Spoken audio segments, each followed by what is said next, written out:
When Belle Rourke stepped into Caleb Danner's ranch house, she was given one absolute command: never go near his son. But some sounds cut through walls and rules alike. The night she heard that child screaming, not in pain but in terror of his own mind, she made a choice that should have gotten her thrown out into the cold. Instead, it started something that would bring a whole town down on her head, force a broken man to stand, and prove that sometimes the only way forward is to stop asking permission. Stay with me until the end. Like this video and comment what city you're watching from.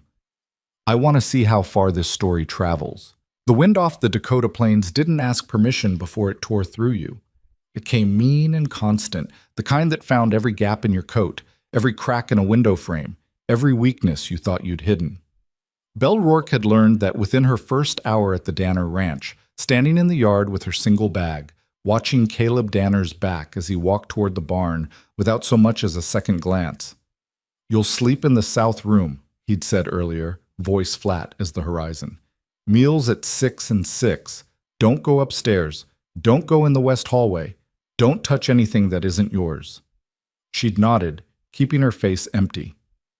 You learned to do that when you had nowhere else to go. When the last town had made it clear she wasn't welcome, when the trial had ended but the stairs hadn't, when even the church ladies who claimed to love everyone had somehow found reasons to be busy elsewhere. The settlement agent had mentioned this placement like it was her last option, because it was. "Widower needs help with house and meals," the agent had said, not meeting her eyes. "It's not an easy situation, but he's offering room and board, and he doesn't ask questions." Which meant he already knew her answers, already knew what had happened in Dalton, what had been done to her, what she'd survived. Already knew she was the kind of woman people whispered about, even though she'd done nothing wrong except be in the wrong place at the wrong time with the wrong man who decided she was his for the taking. The ranch house was bigger than she'd expected. 2 stories of weathered wood that had probably been handsome once. Now it just looked tired. Everything looked tired out here. The fences, the barn, the scattered cattle in the distance. Even the sky seemed exhausted, that pale winter blue that promised nothing but more cold. Belle had carried her bag inside while Caleb disappeared. The front room was clean but sparse. No photographs, no decorations, nothing that suggested anyone actually lived here instead of just existed. The kitchen was functional, a cast iron stove, a pump sink, shelves lined with basic supplies. Everything in its place, everything just barely maintained. "Don't go upstairs, don't go in the west hallway." She'd looked at the stairs, the hallway branching off to her right. Somewhere up there, or down that hall, was the reason Caleb Danner needed help. The reason he'd taken in a woman with a ruined reputation instead of hiring from town where questions would be asked and expectations set. His son, Silas. 8 years old, the agent had mentioned.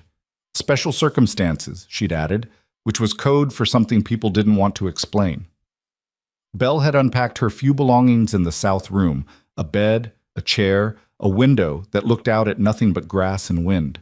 Then she'd started supper because that was the job, that was the deal, that was what kept her from being completely alone in a world that had decided she was worth less than dirt. That first week passed in a rhythm of silence. Caleb came in for meals, ate without speaking, left. Sometimes she saw him working in the distance, fixing fence, moving cattle, doing the 1,000 tasks that kept a ranch from falling apart. He never looked at her directly, never asked how she was settling in, never acknowledged her presence beyond a nod when she set his plate down. She learned the shape of his routine, the pattern of his days. Up before dawn, coffee black and hot, out until midday, back for a quick meal, out again until dusk. Supper at 6 exactly, then nothing. He'd disappear somewhere in the house, and she'd clean the kitchen in silence, listening to the wind and the occasional creak of floorboards overhead. She never heard the child. Not during meals, not during the day, not during the long evenings when she sat in her room trying to read by lamplight and failing because her mind kept circling back to Dalton, to the trial, to the way the jury had looked at her like she'd somehow invited what happened. By the second week, she'd started to wonder if the boy even existed. Then came the first scream. It was past midnight, 11 days after she'd arrived. Belle had been drifting in that space between waking and sleeping, exhausted but unable to fully let go, when the sound cut through the dark like something alive and terrified. Not a scream of pain, worse, a scream of someone trapped inside their own head with no way out.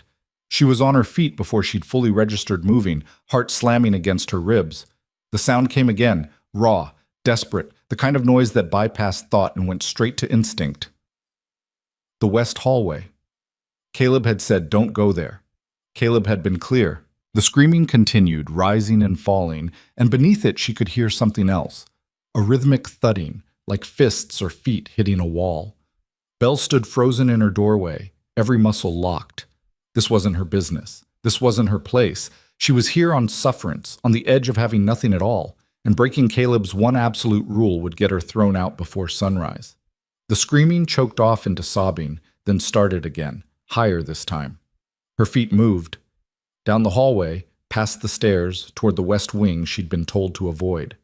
The sound was coming from behind a closed door at the end, and as she got closer she could hear other things, gasping breaths, words that weren't quite words, that thudding like something hitting wood again and again. She reached for the door handle. It was locked. "Step away from there." Caleb's voice, flat and cold, from behind her. She spun around.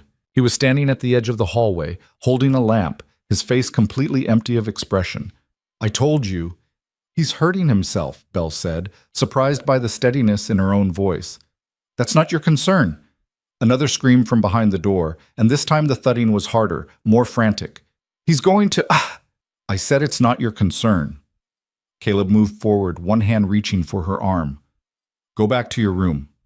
Belle didn't move. She looked at the locked door, then at Caleb, then back at the door. Something in her chest was pulling tight, something she recognized from Dalton, from the trial, from every moment when she'd been told to be quiet, be still, accept what was happening because she had no right to object. "No," she said. Caleb's hand stopped an inch from her shoulder. "What?" "I said no." She met his eyes. "You can throw me out in the morning if you want, but right now, tonight, I'm not walking away from a child who sounds like he's dying inside that room." They stared at each other. The screaming behind the door was getting worse, more ragged. Caleb's jaw worked. Something moved behind his eyes, anger, maybe, or fear, or something else she couldn't name. Then he pulled a key from his pocket, pushed past her, and unlocked the door. "Stay back," he said. He went in and Belle followed immediately, because staying back had never been something she was good at. The room was small and dark except for faint moonlight through a single window. It took her eyes a moment to adjust, and when they did she saw him, a small figure in the corner, pressed against the wall, hands over his ears, rocking back and forth so hard his whole body shook. His feet were hitting the baseboard with mechanical precision, over and over. His mouth was open in that scream, but his eyes were somewhere else entirely, seeing something that wasn't in this room. Caleb moved toward him, and the boy's screaming pitched higher, more desperate. "Silas," Caleb said, low and careful. "Silas, it's all right. You're safe. You're—" The boy's hand shot out and caught Caleb across the face, not hard but enough to make him step back. Silas's eyes were still far away, still seeing whatever nightmare he was trapped inside. "He can't hear you," Belle said quietly. "He needs to. He can't." She'd seen this before. Not exactly this, but close enough. A girl in Dalton, younger than Silas, who'd get caught in storms inside her own mind that no amount of talking or touching could reach. "He's not in this room right now. He's somewhere else." "Then how do I—" "You don't." Belle crouched down but stayed several feet back from the boy. "You wait. I can't just—" "Yes, you can." She kept her voice level, not looking at Caleb, focusing entirely on the small figure still hitting the wall with his feet, still screaming, though it was quieter now, more like keening. "Because anything else makes it worse." Caleb stood there, breathing hard, his hands opening and closing at his sides. Then, slowly, he lowered himself to sit against the opposite wall, lamp held loosely in one hand. They waited. Belle watched the boy, really watched him.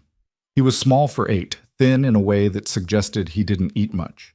Dark hair falling in his eyes, bare feet that kept hitting the baseboard in that steady rhythm. His pajamas were old but clean. His hands pressed so hard over his ears it had to hurt. She started breathing deliberately, loudly enough to hear. In for 4 counts, hold for 4, out for 4. The pattern her sister had taught her when Belle was young and the world felt too big. In, hold, out. Silas's foot rhythm faltered just for a second. In, hold, out. The keening got quieter. She kept breathing, kept the rhythm steady, and after what felt like hours but was probably minutes, she added something else. A low hum, barely audible, matching the breathing pattern. Silas's rocking slowed. She hummed again, the same simple note rising and falling with her breath. The boy's hands loosened slightly over his ears. She didn't move closer, didn't speak, just kept breathing and humming while the wind outside rattled the windows and Caleb sat frozen against the far wall. Gradually, so slowly it was almost imperceptible, Silas's body began to settle. The rocking got smaller. The foot thumping stopped. His breathing started to match hers, in, hold, out. His eyes cleared, just a little. Still distant, still not fully present, but no longer completely gone. Belle stopped humming but kept breathing the pattern. Silas blinked. His hands dropped from his ears to his lap. They sat there in the dark, breathing together, until the boy's eyes finally closed, and he slumped sideways against the wall, exhausted. Caleb moved then, quick and quiet, scooping Silas up and carrying him to the narrow bed against the other wall. He laid him down, pulled a blanket up, stood there looking at his son like he was something precious and breakable and completely beyond his understanding. Then he turned and walked out without a word. Belle followed, pulling the door shut behind them. They stood in the hallway. Caleb set the lamp on a side table, ran both hands through his hair, looked at her with an expression she couldn't read. "I told you," he started. "I know what you told me. You had no right. Maybe not." Belle crossed her arms. "But he needed someone. I was handling it." "Were you?" It came out sharper than she'd intended, but she didn't take it back. "How long has he been like that?" Caleb's jaw tightened. "That's not—" "How long?" 2 years. The words came out hard. Since his mother died. Since he saw her die. Since everything went to hell and he stopped talking and started... that. He gestured toward the door. Episodes, the doctor called them. Said he'd grow out of it. Said to keep him calm, keep him quiet, don't let him get overwhelmed. "So you locked him away?" "I protected him." Caleb's voice rose slightly. "I kept him safe from people who'd stare and whisper and call him broken. I gave him quiet. I gave him routine. I gave him a prison." The word hung between them. Caleb looked at her like she'd slapped him. "You've been here less than 2 weeks. You don't know anything about—" "I know what it's like to be locked away for your own good." Belle's voice dropped. "I know what it's like when people decide you're too damaged, too difficult, too much of a problem to be worth the effort. I know how that feels from the inside." Something shifted in Caleb's expression. He opened his mouth, closed it, looked away. "Go to bed," he said finally. "We'll talk in the morning." "You gonna throw me out?" "I don't know yet." She nodded and turned toward her room. Behind her, she heard Caleb walk back toward Silas's door, heard it open and close again as he went to sit watch over his sleeping son. Belle lay awake for hours, listening to the wind, waiting for morning and whatever it would bring. Well, dawn came cold and gray. Belle was up before the sun, starting coffee, when Caleb appeared in the kitchen doorway. He looked like he hadn't slept, shadows under his eyes, hair uncombed. "You're still here," he said. "You haven't thrown me out yet." "I'm considering it." "I know." She poured 2 cups of coffee, slid one across the table toward him. "For what it's worth, I didn't mean to—" "Don't!" He took the coffee, wrapped both hands around the cup. "Don't apologize. You weren't wrong." That surprised her enough that she stayed quiet. Caleb drank, stared at nothing for a long moment. "His mother, Sarah. She died in front of him. Accident with a horse, happened fast. He was 5. Bright kid, talked all the time, smiled easy. After that," he trailed off. "After that, nothing. Won't speak, won't look at people, gets overwhelmed by everything. Sounds, lights, too many people, changes in routine. When it gets bad, he goes somewhere else, somewhere I can't reach." The episodes. 3, 4 times a week at first. Less now, but still regular. The doctor said isolation would help, said to keep everything calm, everything the same. So he gestured vaguely. I did.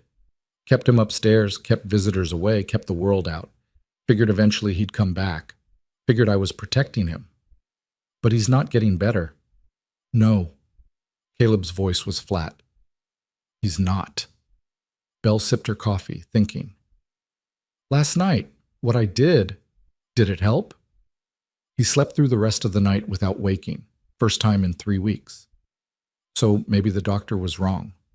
Caleb looked at her sharply. About what? About isolation. About keeping him locked away from everything. Maybe what he needs isn't less, it's different. You think you know better than a medical professional? I think professionals aren't always right about everything. Belle met his eyes. I think sometimes they're just guessing, same as the rest of us. Caleb stood, walked to the window, looked out at the ranch slowly emerging from darkness. If I let you near him again, if I break my own rule, and it makes things worse, then you throw me out and tell yourself you tried something different. Belle kept her voice even. But if it makes things better? If he starts to come back even a little? That's a big if. Everything worthwhile is. He turned back to her, studying her face like he was looking for something. Why do you care? You don't know us. You're here because you had nowhere else to go. You could just keep your head down, do your job, mind your business. Belle considered lying or deflecting or giving him something easy. Instead, she told the truth. Because I know what it's like to be alone in a nightmare while everyone around you pretends not to notice. Because someone should have done something for me back in Dalton before it got as bad as it got. Because maybe if one person had stepped up. She stopped, swallowed. Because I can't fix what happened to me, but maybe I can help with this. Caleb was quiet for a long time. Then he nodded, once, sharp. 1 week, he said. You can try. 1 week, and if he gets worse, we go back to how things were. And if he gets better, let's survive the week first. The week started with Belle simply existing in the same spaces Silas occupied, making no demands, forcing nothing. She learned his patterns. He woke early, came down the stairs exactly at 7, ate a small breakfast, always the same thing, bread and jam, at the kitchen table while Caleb watched from the doorway. He never looked at either of them. After breakfast, he'd go back upstairs to his room and stay there until evening, when he'd come down again for supper, eat mechanically, return to his room. The second day, Belle started humming while she cooked breakfast. The same simple tune from that first night, low and rhythmic. Silas's head tilted slightly, the first acknowledgement that he heard her, but he didn't look up. The third day she hummed again, and halfway through breakfast, Silas's hand started tapping the table in time with the rhythm. Caleb noticed. His eyes flicked to Belle, then back to his son, but he didn't say anything. The fourth day, Silas came down for breakfast, and instead of going straight to his usual chair, he stopped in the doorway, watching Belle at the stove. She kept humming, didn't turn around, didn't acknowledge him directly. After a minute, he moved to his chair and ate. The fifth day, he stayed in the kitchen doorway for 5 full minutes before sitting down. He's never done that before, Caleb said quietly that evening, after Silas had gone back upstairs. Lingered, I mean. He's always followed the same path, same timing, same everything. Maybe the same everything isn't working anymore, Belle said. The sixth day, Silas came downstairs early, before breakfast was ready. Belle was at the counter cutting bread when she felt him there. Not close, but present in a way he hadn't been before. She kept cutting, kept humming, and after a while she heard him settle into a chair. She glanced over her shoulder. He was sitting at the table, hands folded in his lap, looking at nothing in particular. But he was there, in the room, in the moment. She finished the bread, started the coffee, scrambled eggs while humming that same simple tune. Silas's fingers tapped against his leg in rhythm. When she set the plate in front of him, he looked at it for a long moment, then picked up his fork. As he ate, his tapping continued, matching her humming. By the 7th day, Belle knew the week was up.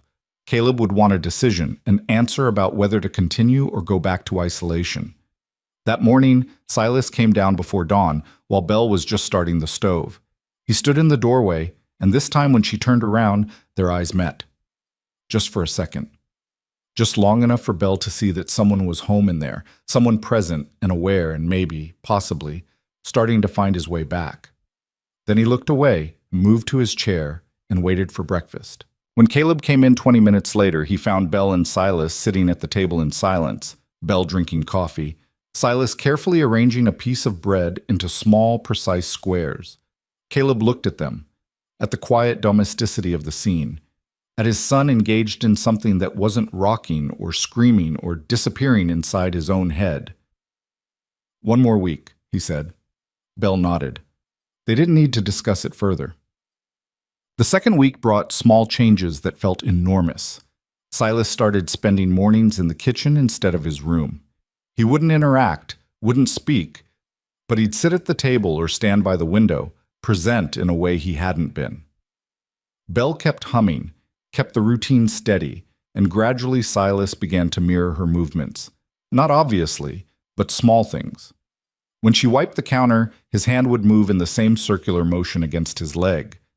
When she chopped vegetables, his fingers would tap the same rhythm. "He's copying you," Caleb observed one evening. "He's learning to be in the world again," Belle corrected, piece by piece. By the third week, something shifted further. Belle was washing dishes one afternoon when she felt Silas approach, closer than he'd ever come, close enough that she could have reached out and touched him, though she didn't. He stood there, silent, watching her hands move through the soapy water. Slowly, carefully, Belle stepped aside, making space. Silas looked at the sink, then at her, then back at the sink. She hummed their tune. He reached forward and dipped one hand into the water, pulled it back immediately, then tried again. This time his hand stayed in, fingers moving through the soap. Belle kept washing, and Silas stood beside her, hands in the same water, moving in small, experimental circles. When Caleb came in and saw them, he stopped dead. Belle shook her head slightly, "Don't interrupt," and he backed out silently. That evening, over supper, Caleb cleared his throat. "The town's heard you're here." Belle's fork paused halfway to her mouth. "And?" "And they're asking questions. About why I hired someone from outside. About what happened in Dalton." "What did you tell them?" "Nothing. It's not their business." He looked at her steadily. "But they'll make it their business eventually. People out here, they talk. They judge. They decide who belongs and who doesn't. I know how that works. I'm saying if this becomes a problem, it's already a problem, Caleb. It's been a problem since the day I arrived. The only question is whether you care more about what they think or what's happening with Silas." Caleb's jaw tightened, but he didn't argue. The town's whispers started creeping closer through the fourth week. Belle saw it first when she went into the settlement for supplies. The stares were different now, not just curious, but assessing, judging. Women turned away. Men watched her too closely. The mercantile owner was polite but cold, counting out her change like he didn't want to touch her hand. "You're the one staying at the Danner place," he said.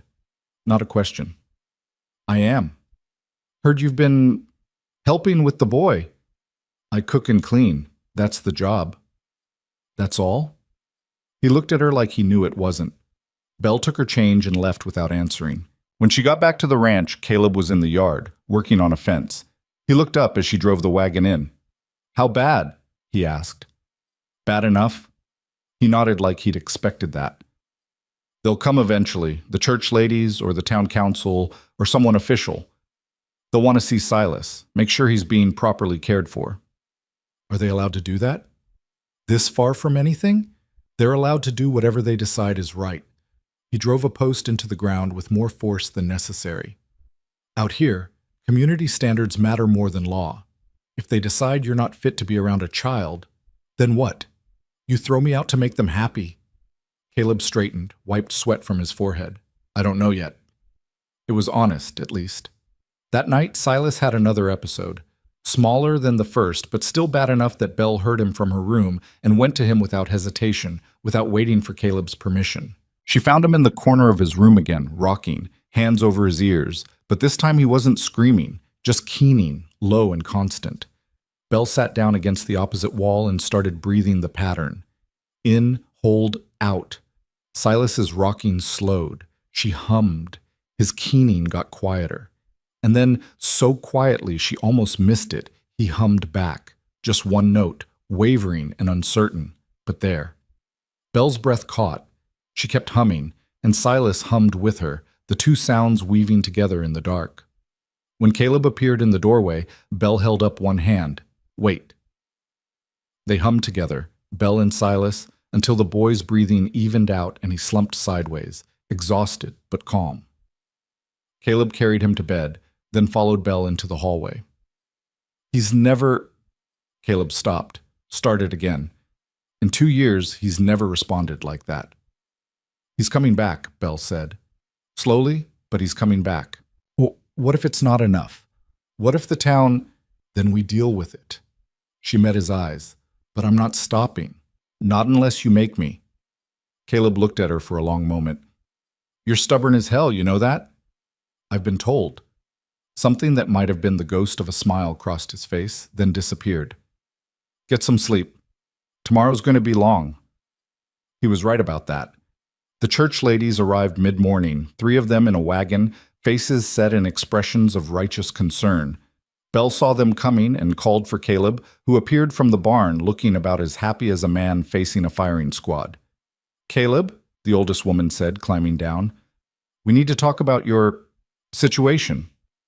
My situation is fine, Margaret. Is it? She looked past him toward the house.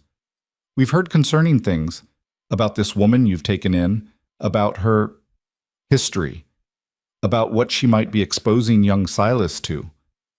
Belle works for me. That's all you need to know. That's not all we need to know, and you're aware of that. Margaret's voice sharpened. We have a responsibility to ensure the well-being of all children in this community, and Silas is vulnerable.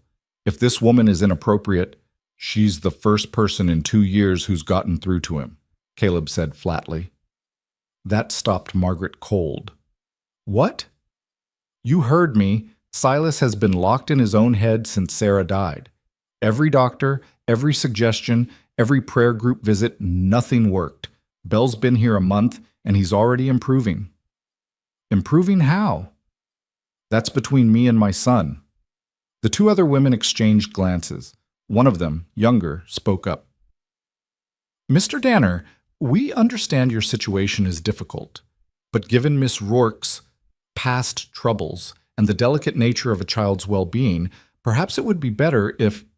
Better if what? Belle stepped out onto the porch. If I left? If we went back to letting him suffer alone because it's more comfortable for everyone?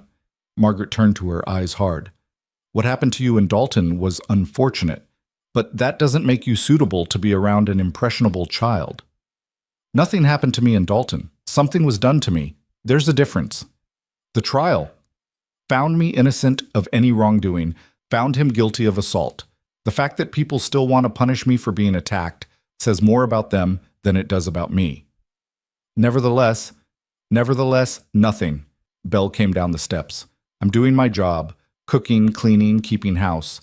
If Silas benefits from having someone around who doesn't treat him like he's broken, that's not my doing. That's his.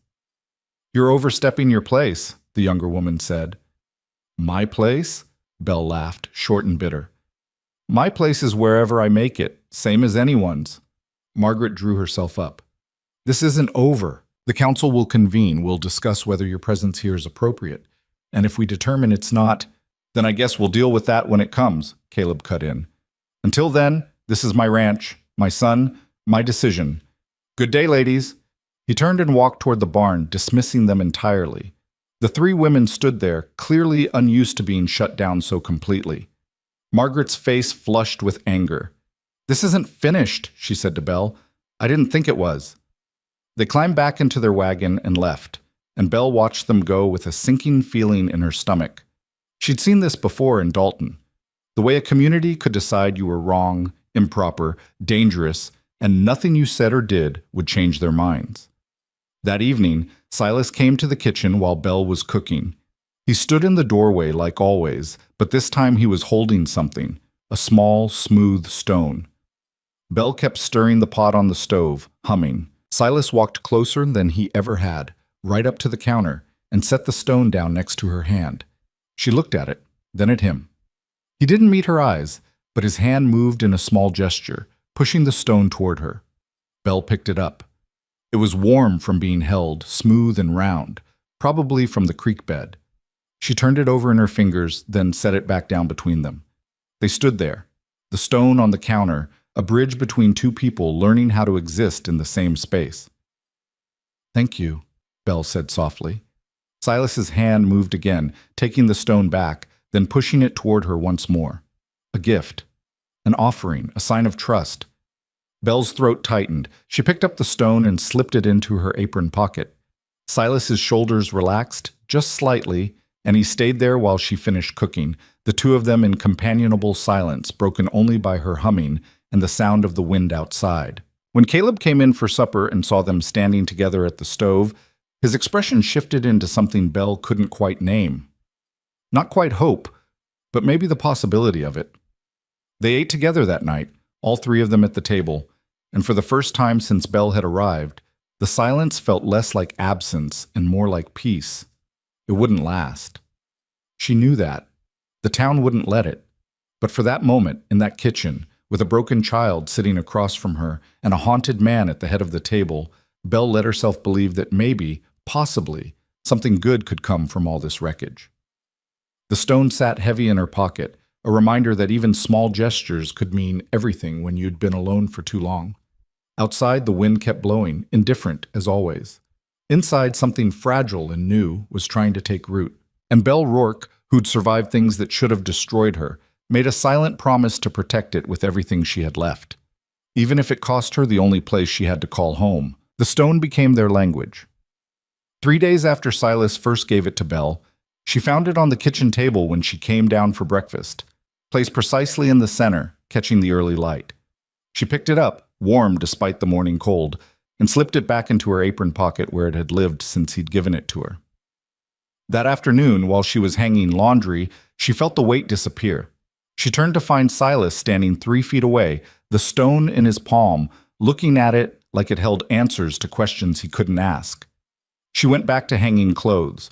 After a minute, she heard the soft sound of the stone being set down on the porch railing. When she finished with the laundry, it was gone again. This went on for a week. The stone appearing and disappearing, passed back and forth without words, a conversation in objects instead of speech. Sometimes Silas left it where she'd find it easily.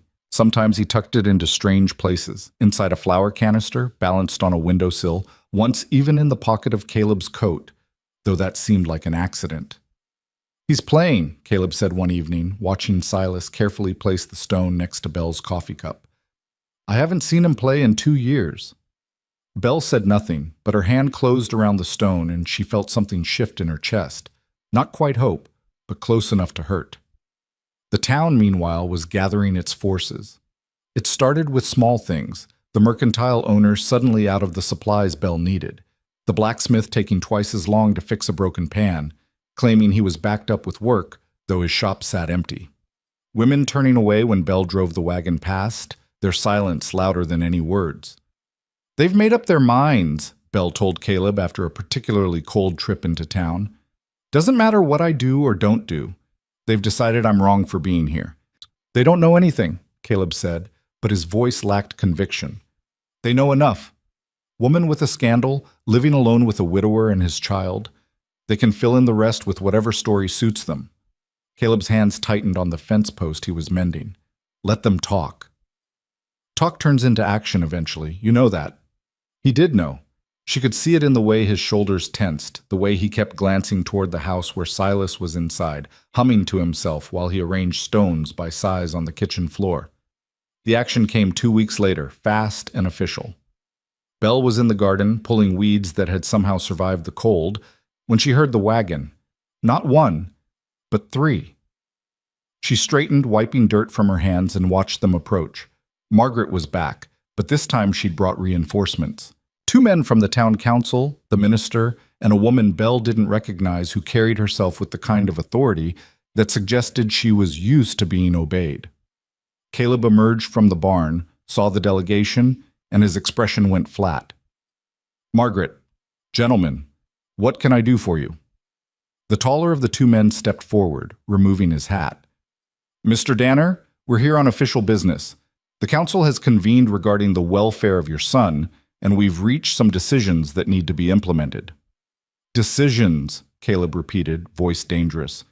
Given the circumstances of Miss Rourke's employment here, and the concerns raised by several community members about the appropriateness of her presence around a vulnerable child, we've determined that an assessment is necessary. The unfamiliar woman moved forward. I'm Mrs. Patricia Hewitt from the Territorial Child Welfare Office. I've been asked to evaluate young Silas's living conditions and determine whether they meet acceptable standards. Belle felt the ground shift under her feet. This wasn't just town gossip anymore. This was official, territorial, the kind of thing that could result in Silas being removed from his father's custody entirely. You have no right, Caleb started. We have every right, the minister cut in. The welfare of children is a community responsibility. When concerns are raised, they must be investigated. What concerns? He's fed, clothed, safe. He's isolated, Margaret said sharply. Cut off from other children, from proper socialization, from normal development.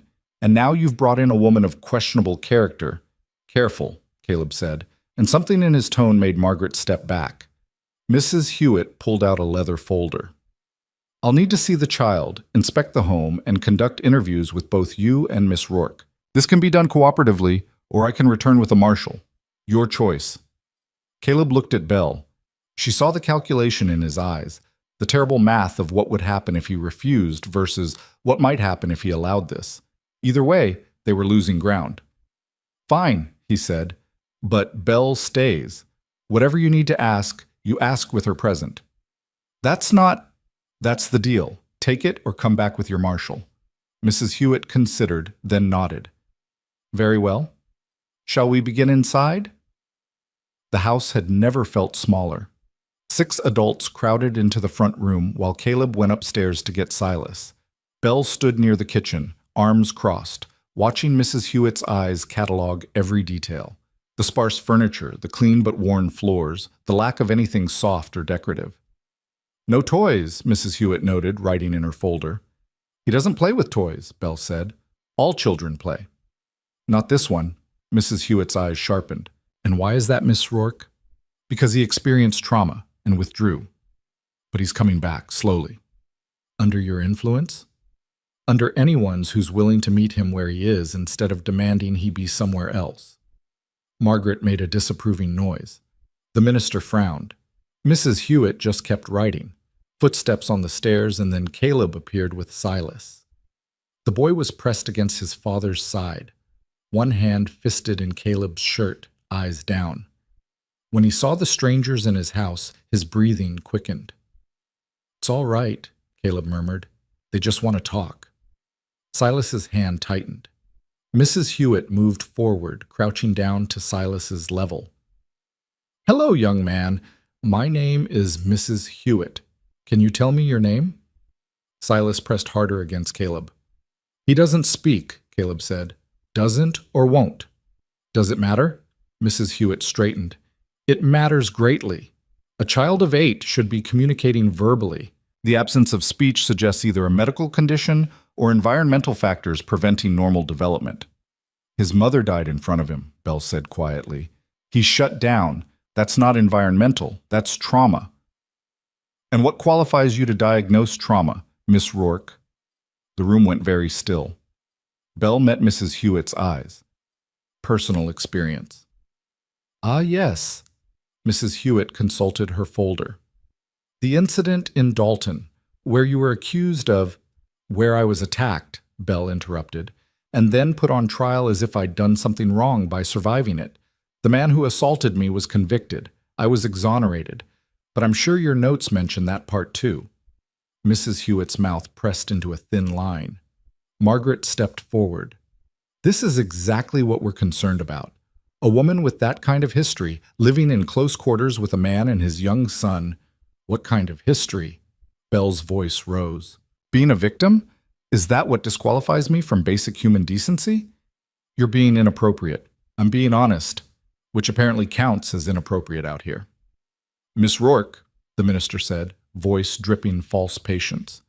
No one is suggesting you're a bad person, but surely you can understand how your presence might be misconstrued. For the child's sake. For the child's sake, maybe ask him what he wants, Belle shot back. He can't speak, Mrs. Hewitt said. He can communicate just fine if you bother to pay attention. All eyes turned to Silas, who was now looking at Belle instead of the floor. His hand had loosened slightly on Caleb's shirt. Mrs. Hewitt noticed. Silas, do you understand what's happening? No response. Silas, if you're uncomfortable, if Miss Rourke or your father have done anything to hurt you, you can tell me. You're safe. Silas's eyes flicked to the woman, then back to Belle. And then, slowly, deliberately, he reached into his pocket and pulled out the stone. The room held its breath. Silas walked forward, away from Caleb, straight toward Belle. He held out the stone. Belle took it, throat tight. Silas's hand moved in a gesture she'd seen before, pushing the stone toward her, then pulling it back. Give and take. Safe. What is he doing? Mrs. Hewitt asked. Communicating, Belle said. He's telling you I'm safe. That's quite an interpretation. It's not an interpretation. It's what he's saying. Belle crouched down, level with Silas. You want them to know I'm safe? Silas nodded. Once, clear and unmistakable. It was the first time he'd directly responded to a question in 2 years. Caleb made a sound like he'd been punched. Mrs. Hewitt stepped closer, fascinated now. Silas, can you nod again? Can you show me you understand? Silas looked at her, then back at Belle. It's okay, Belle said softly. You can show them. Silas nodded again. Can you shake your head for no? He shook his head. Mrs. Hewitt's pen moved rapidly across her paper. Remarkable. How long has he been able to do this? Since Belle, Caleb said hoarsely, since she started working with him. Working with was generous. Belle had just existed near him, met him in silence, hummed when he needed rhythm, breathed when he needed pattern. But if it looked like work to them, fine. The minister cleared his throat. Be that as it may, the boy's ability to nod doesn't address the larger concerns about Miss Rourke's suitability. Doesn't it? Caleb moved to stand beside Belle and Silas, a united front. You wanted to know if he was safe, if he was cared for, if the environment here was helping or hurting. He just told you. She's helping. Mr. Danner, Margaret said, voice cold. We're not questioning whether the boy has shown some minor improvement. We're questioning whether a woman with Miss Rourke's background should be in a position of influence over a vulnerable child. My background, Belle said slowly, is surviving something terrible and refusing to let it destroy me. If that disqualifies me from being around children, then half the women in this territory should be removed from their own homes. That's different. How? Because their trauma is more acceptable? Because they were harmed in ways that don't make people uncomfortable? You're twisting the issue. I'm stating it plainly. Belle stood, still holding the stone. You're here because you decided I'm wrong. Not because Silas is suffering, not because Caleb is failing as a father, but because my mere existence offends your sense of propriety. Well, I'm sorry if my survival inconveniences you, but I'm not leaving. Mrs. Hewitt held up a hand. Miss Rourke, I understand you're defensive. I'm not defensive. I'm done apologizing for things that weren't my fault.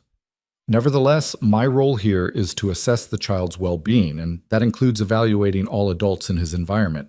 She turned to Caleb. I'll need to conduct a private interview with Silas. He won't speak to you, Caleb said. Then I'll observe his behavior, his living space, his daily routine. She glanced at Belle. Without Miss Rourke present, Belle started to object, but Caleb touched her arm. It's fine. Let her see his room, see how he lives. There's nothing to hide.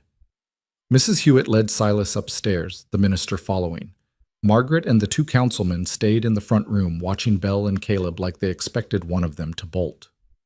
This is wrong, Belle said quietly. I know. They're going to find a way to get rid of me no matter what. Probably. And you're just going to let them? Caleb looked at her, really looked at her, and something in his expression was different than it had been a month ago. Less guarded, more present. No, he said. I'm not. Before Belle could ask what that meant, there was a crash from upstairs followed by a sharp cry. They ran. Mrs. Hewitt was standing in the hallway outside Silas's room, face pale. The minister was backing away from the doorway, hands up. Inside the room, Silas was in the corner, the same corner as that first night, rocking and hitting the wall with his feet. "What did you do?" Caleb demanded.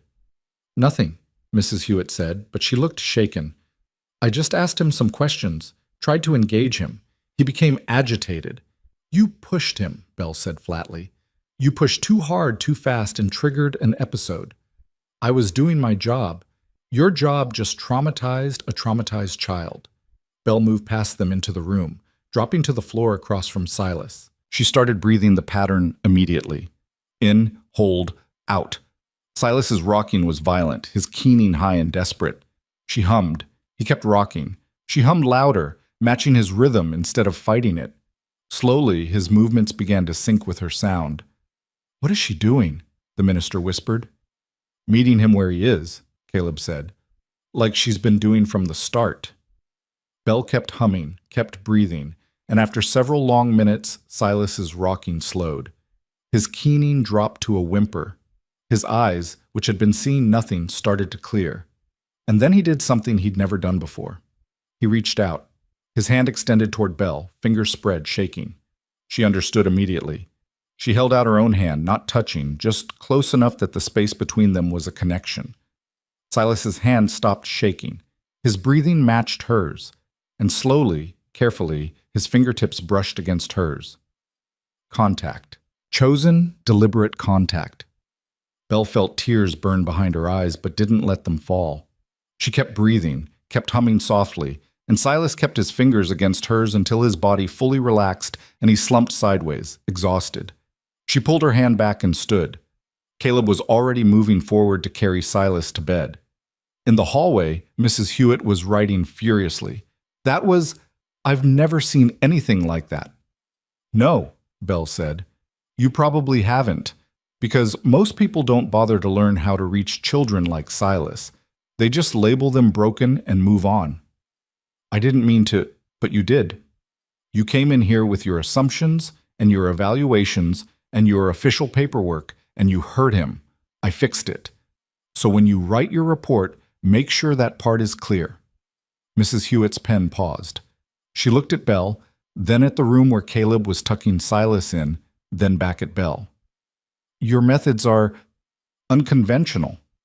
"My methods work." "That remains to be seen." But her voice had lost some of its certainty. They reconvened downstairs. Margaret was pacing, clearly unhappy with how things were going. The councilman looked uncomfortable. The minister kept glancing upstairs like he expected another crisis. Mrs. Hewitt set her folder on the table. "Mr. Danner, I've completed my initial assessment. I'll need to file a formal report with the territorial office, but my preliminary findings are as follows." Everyone tensed. "Your son shows signs of severe trauma response, likely stemming from witnessing his mother's death. His lack of verbal communication and tendency toward what you call episodes are consistent with acute psychological distress. However," she paused, "I also observed that he responds positively to Miss Rourke's presence and techniques. The fact that he initiated physical contact with her, something you say he hasn't done in 2 years, suggests she's having a beneficial effect." Margaret inhaled sharply. "You can't be suggesting—" "I'm suggesting nothing yet. I'm reporting what I observed." Mrs. Hewitt's eyes moved to Belle. "That said, Miss Rourke's personal history does raise questions about the optics of this arrangement." "Optics," Belle repeated bitterly. "Unfortunately, yes. A single woman living with a widower, regardless of the actual nature of the relationship, will invite speculation. In a small community like this, speculation can be as damaging as fact. So I should leave because of what people might think, not because of anything I've actually done wrong. I'm saying the situation is complicated." "It's not complicated," Caleb said. He'd come back downstairs without anyone noticing. "It's simple.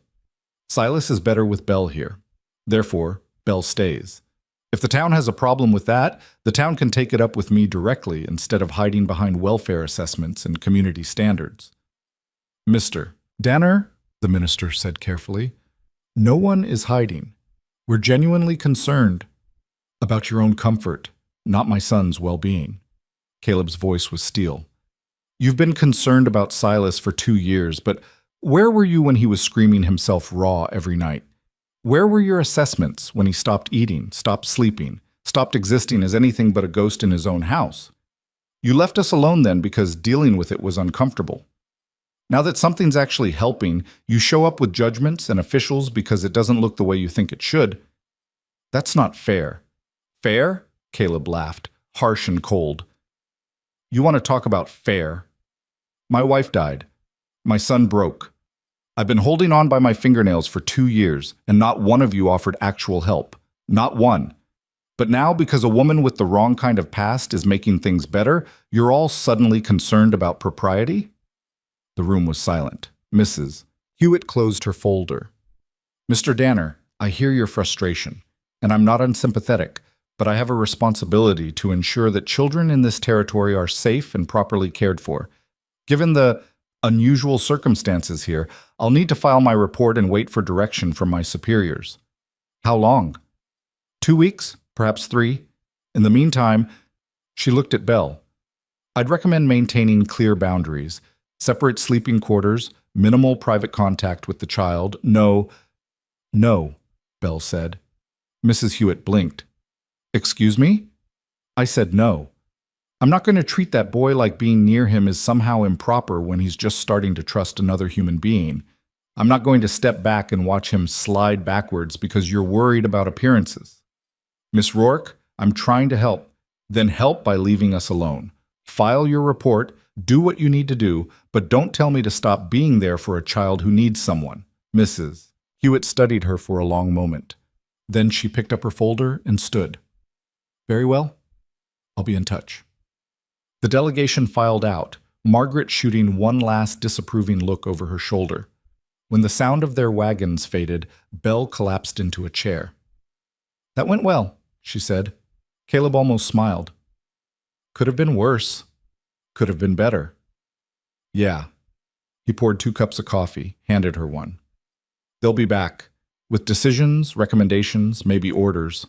I know. You should think about what you'll do. If they demand you leave. Belle looked at him over the rim of her cup. Should I? I'm saying it might not be your choice. It's always my choice. That's the one thing I learned in Dalton. People can take a lot from you, but they can't make you choose wrong.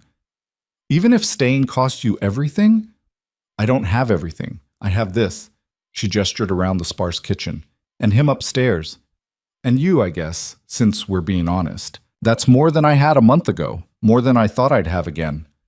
Caleb was quiet for a while. Then he said, He touched you. I know. In 2 years, he hasn't willingly touched anyone. Not me, not the doctor, not anyone. I know. Why you? Belle considered the question. Maybe because I don't need him to be fixed. I just need him to be real. That's it?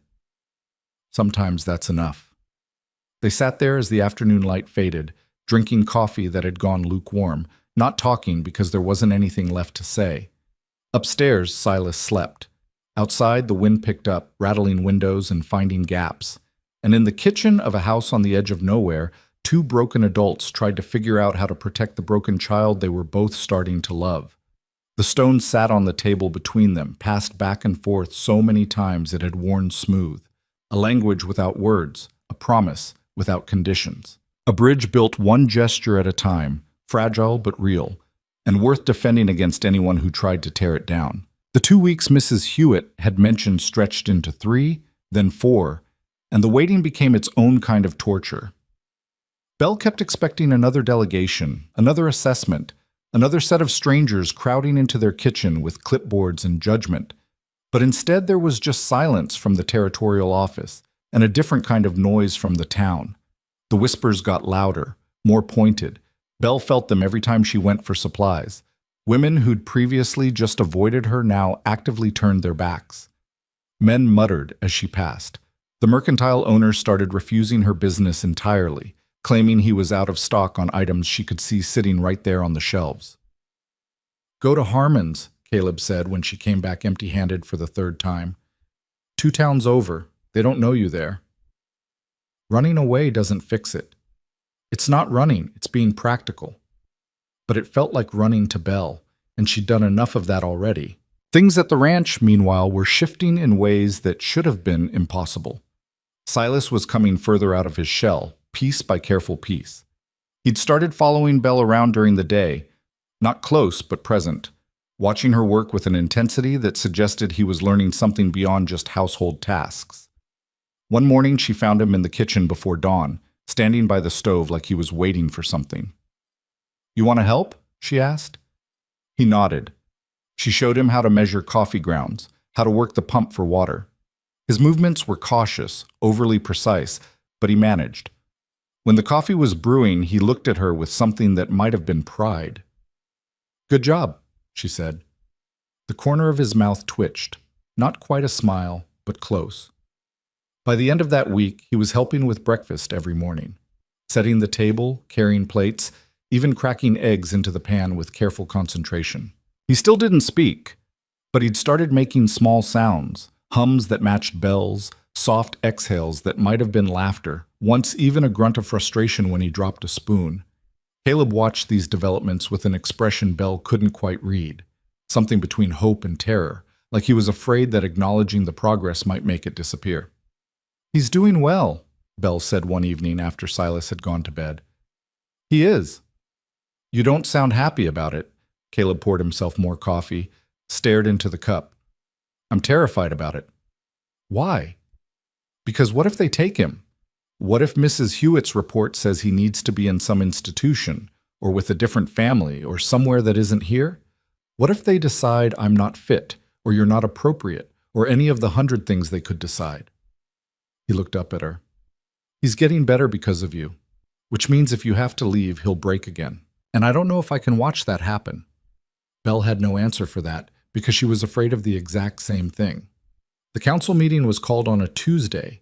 Belle didn't know about it until Caleb came in from town, face grim, holding a printed notice. "They've scheduled a public hearing about the arrangement here. About you." "When?" "Friday evening, town hall." He set the notice on the table. "They're calling it a community discussion about child welfare standards, but Margaret made it clear it's really about getting you out." Belle read the notice. Formal language, official seals, but the intent was obvious. They were going to make a spectacle of this, let the whole town weigh in on whether she deserved to stay. "You don't have to go," Caleb said. "I can represent—" "No." Belle folded the notice. "If they're going to condemn me, they can do it to my face." "Belle, I'm done hiding, done being ashamed of things that weren't my fault. If they want to judge me, fine, but I'm not making it easy for them." Caleb studied her. "You know they've already decided, right? This isn't about facts or evidence. They've made up their minds." "Then I'll change them." "You can't change how people think." "Maybe not. But I can make them hear the truth before they run me out." The days leading up to Friday were strange and tense. Silas seemed to sense something was wrong. He stayed closer to Belle than usual, his hand sometimes brushing against her arm like he needed to confirm she was still there. At night, his episodes came back, smaller than before but present, and Belle would sit with him in the dark, breathing and humming until he found his way back. "What if they make her leave?" Belle heard Caleb say one night, talking to Silas in a voice he probably thought was too quiet to carry. "What if they take you away? What if everything falls apart again?" There was no answer, of course. Silas didn't speak. But Belle heard movement, and when she risked a glance down the hallway, she saw Silas pressed against his father's side. Both of them sitting on the floor outside the boys' room, holding on like the world might split open beneath them. Friday came cold and clear. Belle dressed carefully, choosing the one decent dress she owned, pinning her hair back. Not for them, she told herself. For her. So she could look in the mirror and see someone worth defending. "You don't have to do this," Caleb said again as they prepared to leave. "Yes, I do. I could speak for you. You'll be speaking for yourself. For Silas. This is different." Belle pulled on her coat. "This is me standing up and saying I matter, regardless of what happened in Dalton, and I need to do that myself." Silas appeared in the doorway, already dressed. He looked between them, then walked over and pressed the stone into Belle's palm. She closed her fingers around it. "I'll bring it back." He nodded, and the trust in that simple gesture nearly broke her. The town hall was packed, every seat filled, people standing along the walls, more crowding outside the windows. Belle hadn't realized how much attention this had drawn, how many people had been watching and waiting for this moment. Margaret sat in the front row with the other council members. Mrs. Hewitt was there too, folder in hand, expression neutral. The minister stood near the front, probably ready to offer some blessing or condemnation as needed. Caleb led Belle to a pair of empty chairs near the back. Silas walked between them, hand tight on his father's sleeve. "This is a public meeting," someone muttered. "Children shouldn't—" "He's the subject of this meeting," Caleb said coldly. "He stays." The room quieted as the head councilman stood. Thomas Wright, a weathered man who'd probably been making decisions for this town since before Belle was born. "We're here tonight to discuss a matter of community concern," Wright began. "Specifically, the living arrangement at the Danner Ranch, and whether it meets our standards for child welfare and moral propriety." Murmurs of agreement rippled through the crowd. "We've received testimony from several concerned citizens, as well as an assessment from Mrs. Hewitt of the Territorial Welfare Office. We'll hear from both sides, then open the floor for community input before making our decision." "What decision?" Caleb asked. "Whether Miss Rourke may continue her employment at your ranch, or whether alternative arrangements must be made." "You can't force. We can recommend strongly, and if those recommendations aren't followed, we can petition the territorial government for intervention." Wright's expression was firm. "We're trying to do this civilly, Mr. Danner. Please don't make it difficult." Caleb sat back, jaw tight. Wright nodded to Margaret. "You had concerns to raise." Margaret stood, smoothing her skirt. "Thank you, Thomas. I'll be brief. Miss Rourke arrived here with a history that raises serious questions about her judgment and moral character. While I'm sympathetic to what she endured in Dalton, the fact remains that her presence in a household with a vulnerable child and unmarried man creates an appearance of impropriety that damages our community's standards." "Appearance," Belle muttered. "Furthermore," Margaret continued, "while Mr. Danner insists his son has improved under Miss Rourke's influence, we have no evidence this improvement is sustainable or appropriate. For all we know, she's manipulating the boy, creating dependency, or worse." "That's absurd." Caleb started to stand, but Belle put a hand on his arm. "Let her finish," Belle said quietly. Margaret's eyes flicked to her. "I move that the council recommend Miss Rourke's immediate dismissal from the Danner household and that alternative arrangements be made for both housekeeping and the child's care." Voices rose in agreement. Not everyone, but enough. Wright raised a hand for silence. "Mrs. Hewitt, you conducted the assessment. What did you find?" Mrs. Hewitt stood, opened her folder. "My findings are mixed. The Danner household is clean, adequately provisioned, and shows no signs of physical neglect. However, young Silas does exhibit signs of severe trauma response and developmental delays.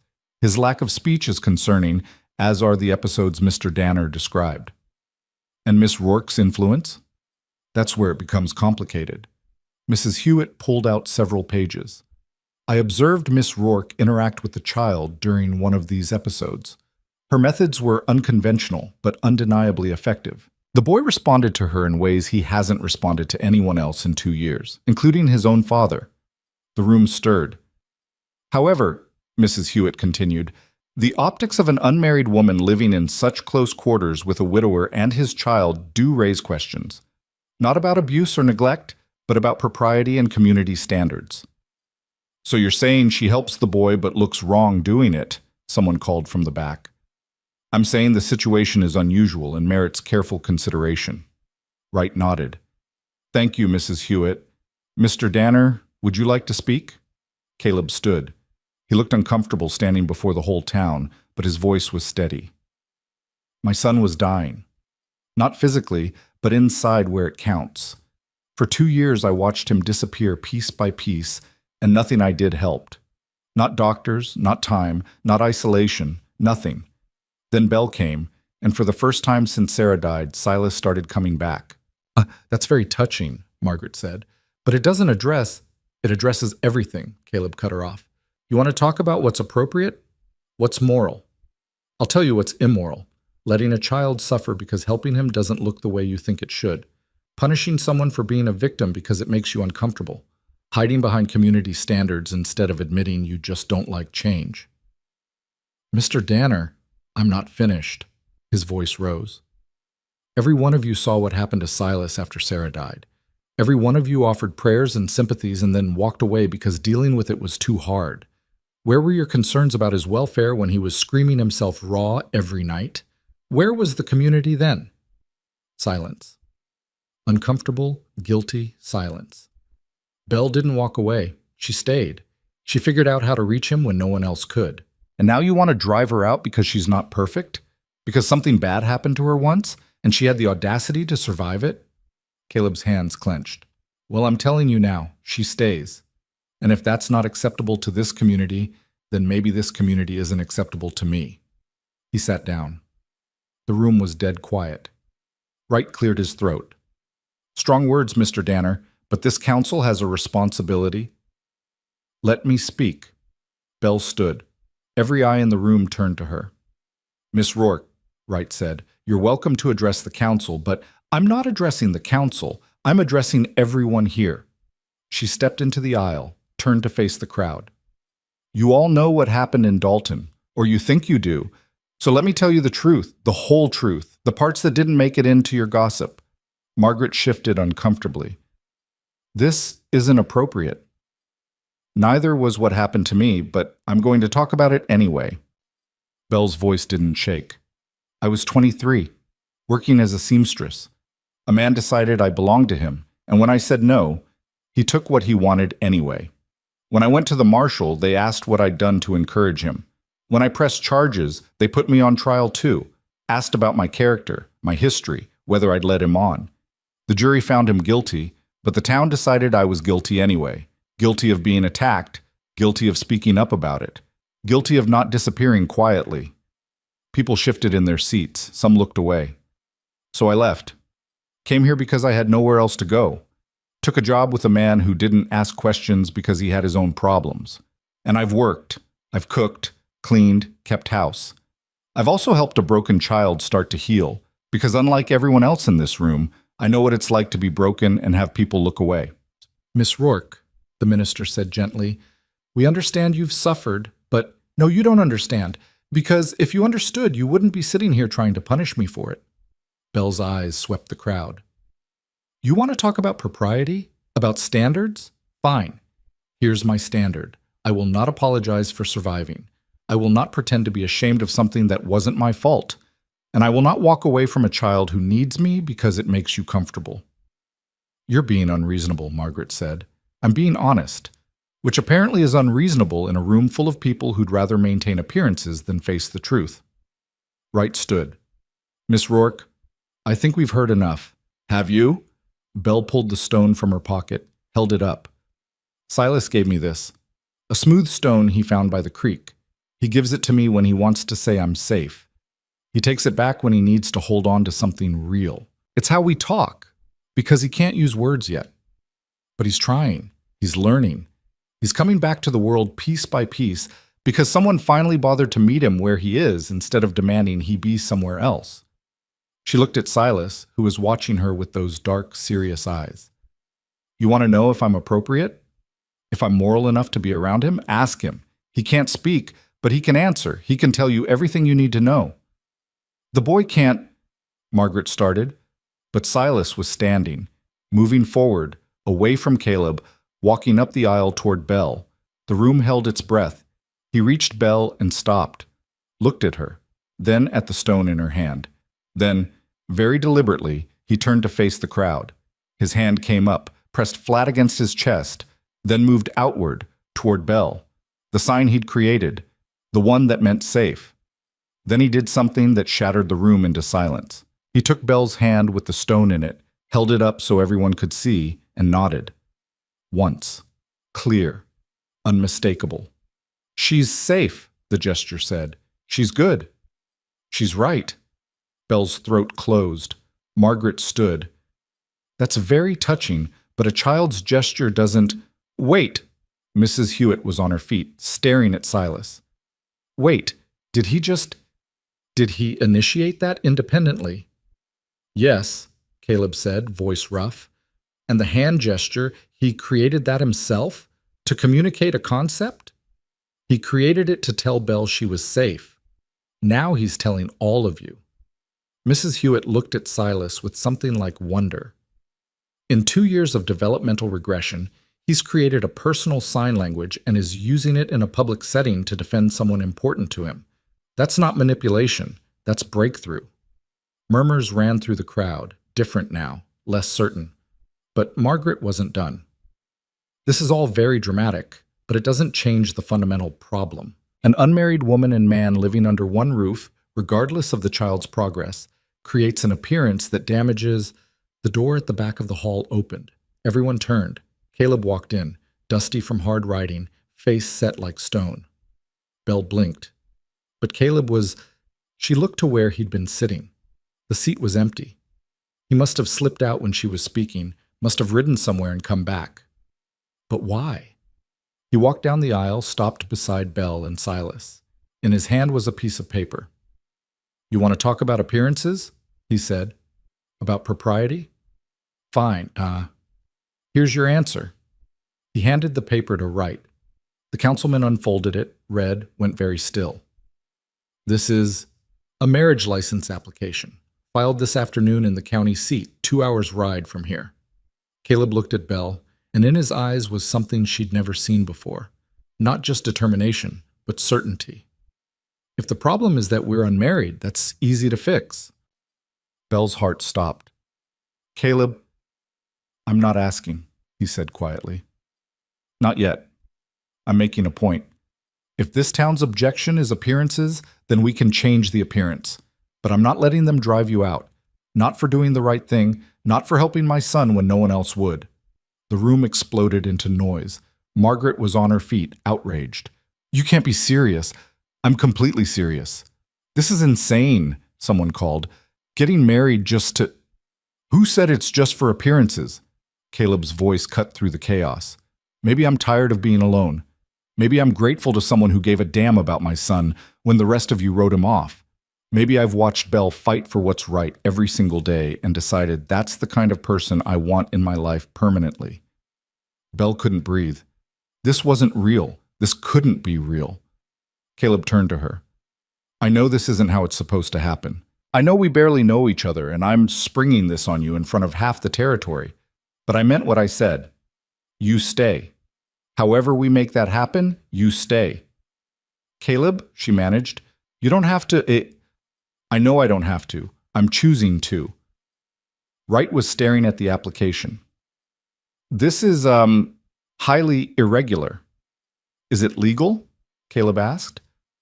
"Well, yes, but then it solves your propriety problem. Belle stays as my wife, not my employee. Silas gets to keep the one person who's helped him heal, and you all get to go home feeling like community standards have been maintained." His voice turned hard. "Everybody wins." "Except this is a farce," Margaret said. "A marriage of convenience to circumvent—" "A marriage is a marriage," Mrs. Hewitt interrupted. "And it would indeed address the concerns about propriety." She looked at Belle. "Though it should be Miss Rourke's choice, not an ultimatum." All eyes turned to Belle. She looked at Caleb, who'd just offered to completely upend his life to protect her.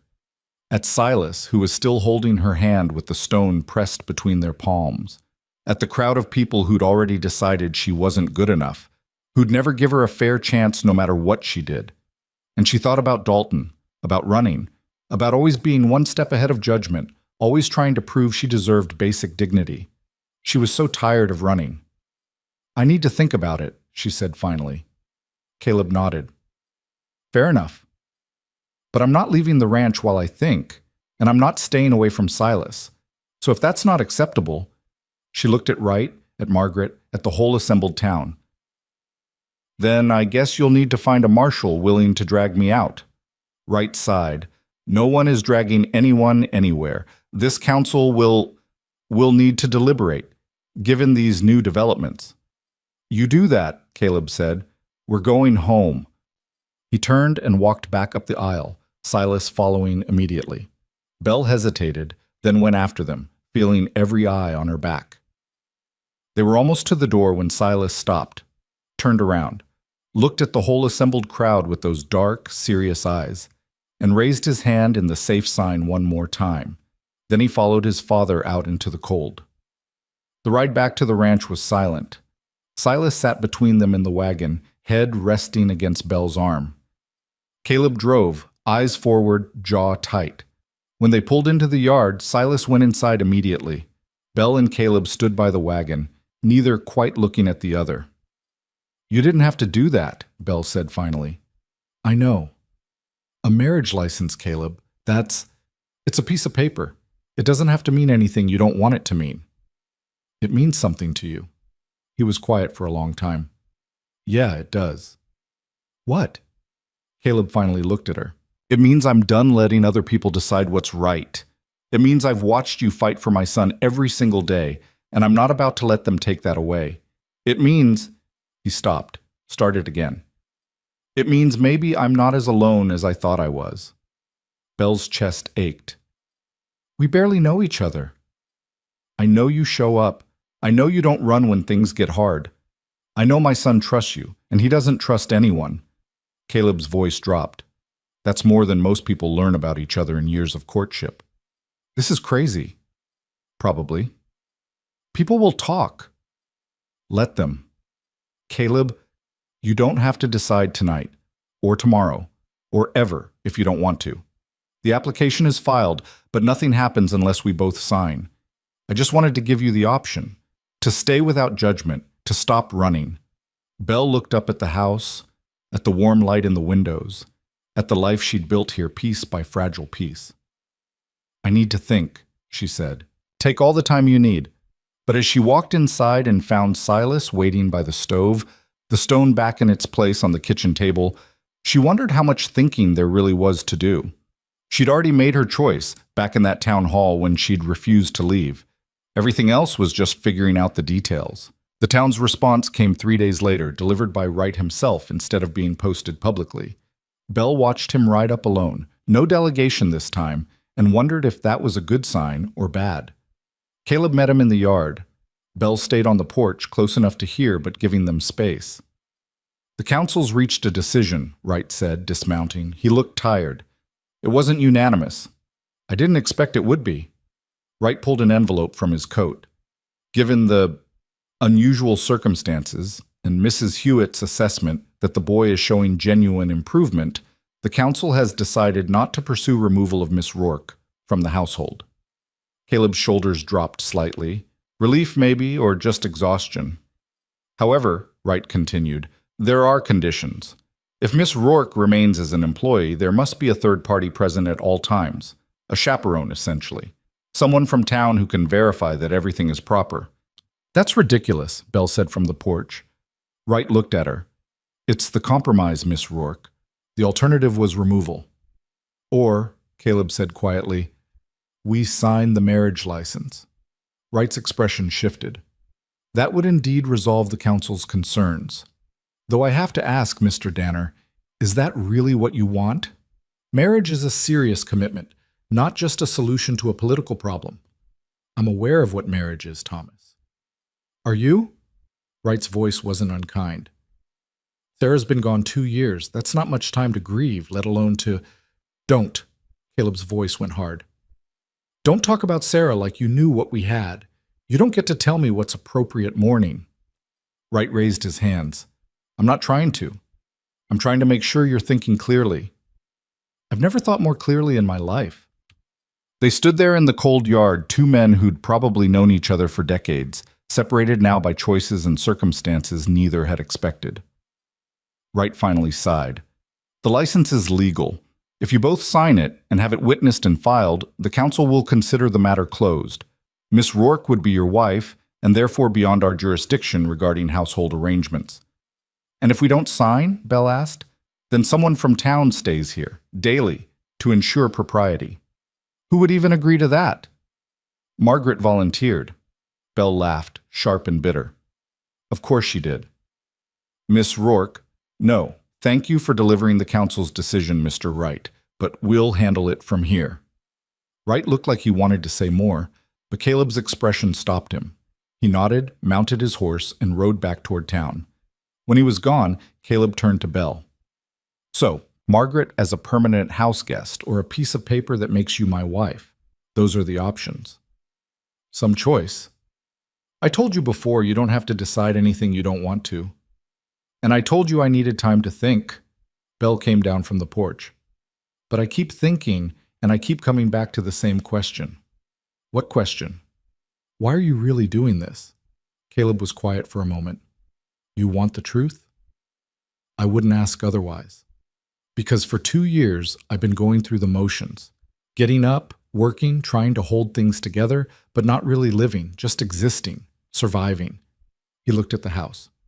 Then you showed up, and suddenly there was someone else fighting, someone else who refused to just accept that everything was broken. And watching you fight made me remember how. That's not a reason to get married.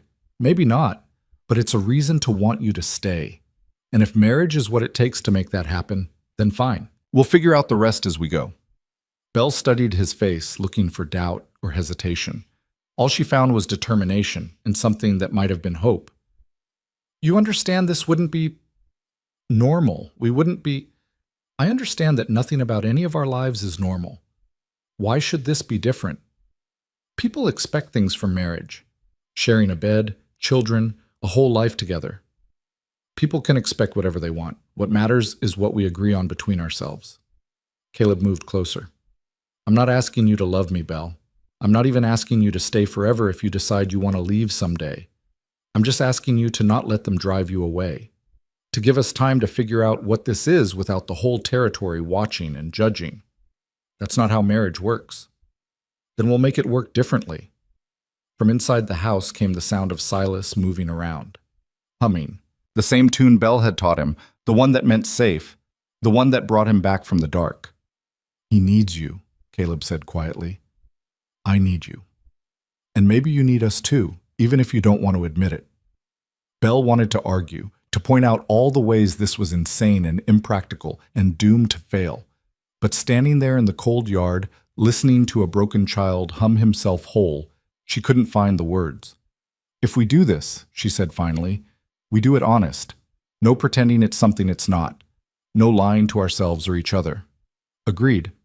And if it doesn't work, if we can't make it work, we figure out how to undo it without destroying each other. Agreed. And you don't get to make decisions for me about anything. I'm not property, and I'm not someone who needs protecting. I know exactly who you are, Belle. That's why I'm asking. She looked at him, really looked at him, and saw someone as damaged and determined as herself. Someone who'd survived loss and kept going, who'd fought for his child when it would have been easier to give up, who was offering her something she'd thought she'd never have again, a place to belong that didn't require her to be anything other than exactly who she was. All right, she said. Caleb blinked. All right? We'll sign the license. We'll get married. We'll give this a chance. She held up a hand before he could respond. But on my terms. Separate rooms until we figure out what this is. No expectations beyond what we already have. And if the town has something to say about it, they can say it to both of us. Something that might have been a smile crossed Caleb's face. Fair enough. They told Silas that evening over supper. Belle and I are going to get married, Caleb said, the words careful and deliberate. Do you understand what that means? Silas looked between them, stone in his hand, expression serious. It means she'll stay here permanently. She'll be family, official, and legal. No one can make her leave. Silas set the stone on the table, pushed it toward Belle, then pulled it back to himself.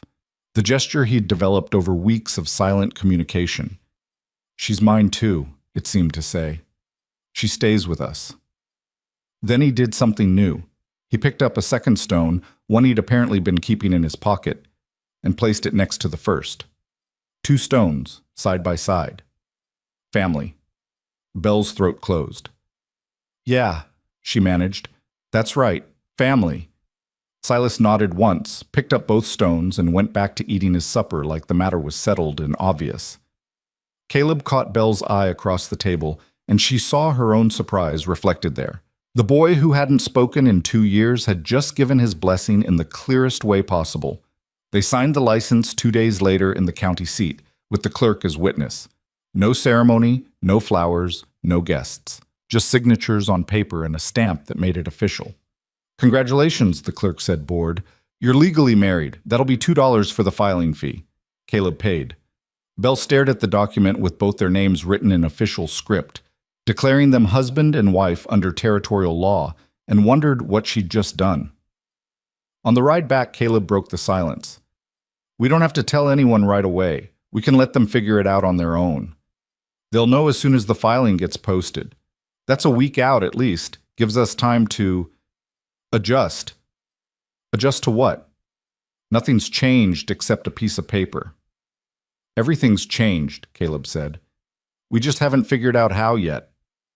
He was right about that. The first change came that evening. Belle was in her room, same as always, when she heard Caleb moving around in the hallway. A pause outside her door, like he was trying to decide something, then footsteps continuing to his own room. The space between them felt different now, more deliberate. They were being careful with each other in a way they hadn't before, and Belle hated it. The second change was the town's reaction when word got out. It took 4 days for the filing to be posted publicly, and less than an hour after that for the first visitors to arrive.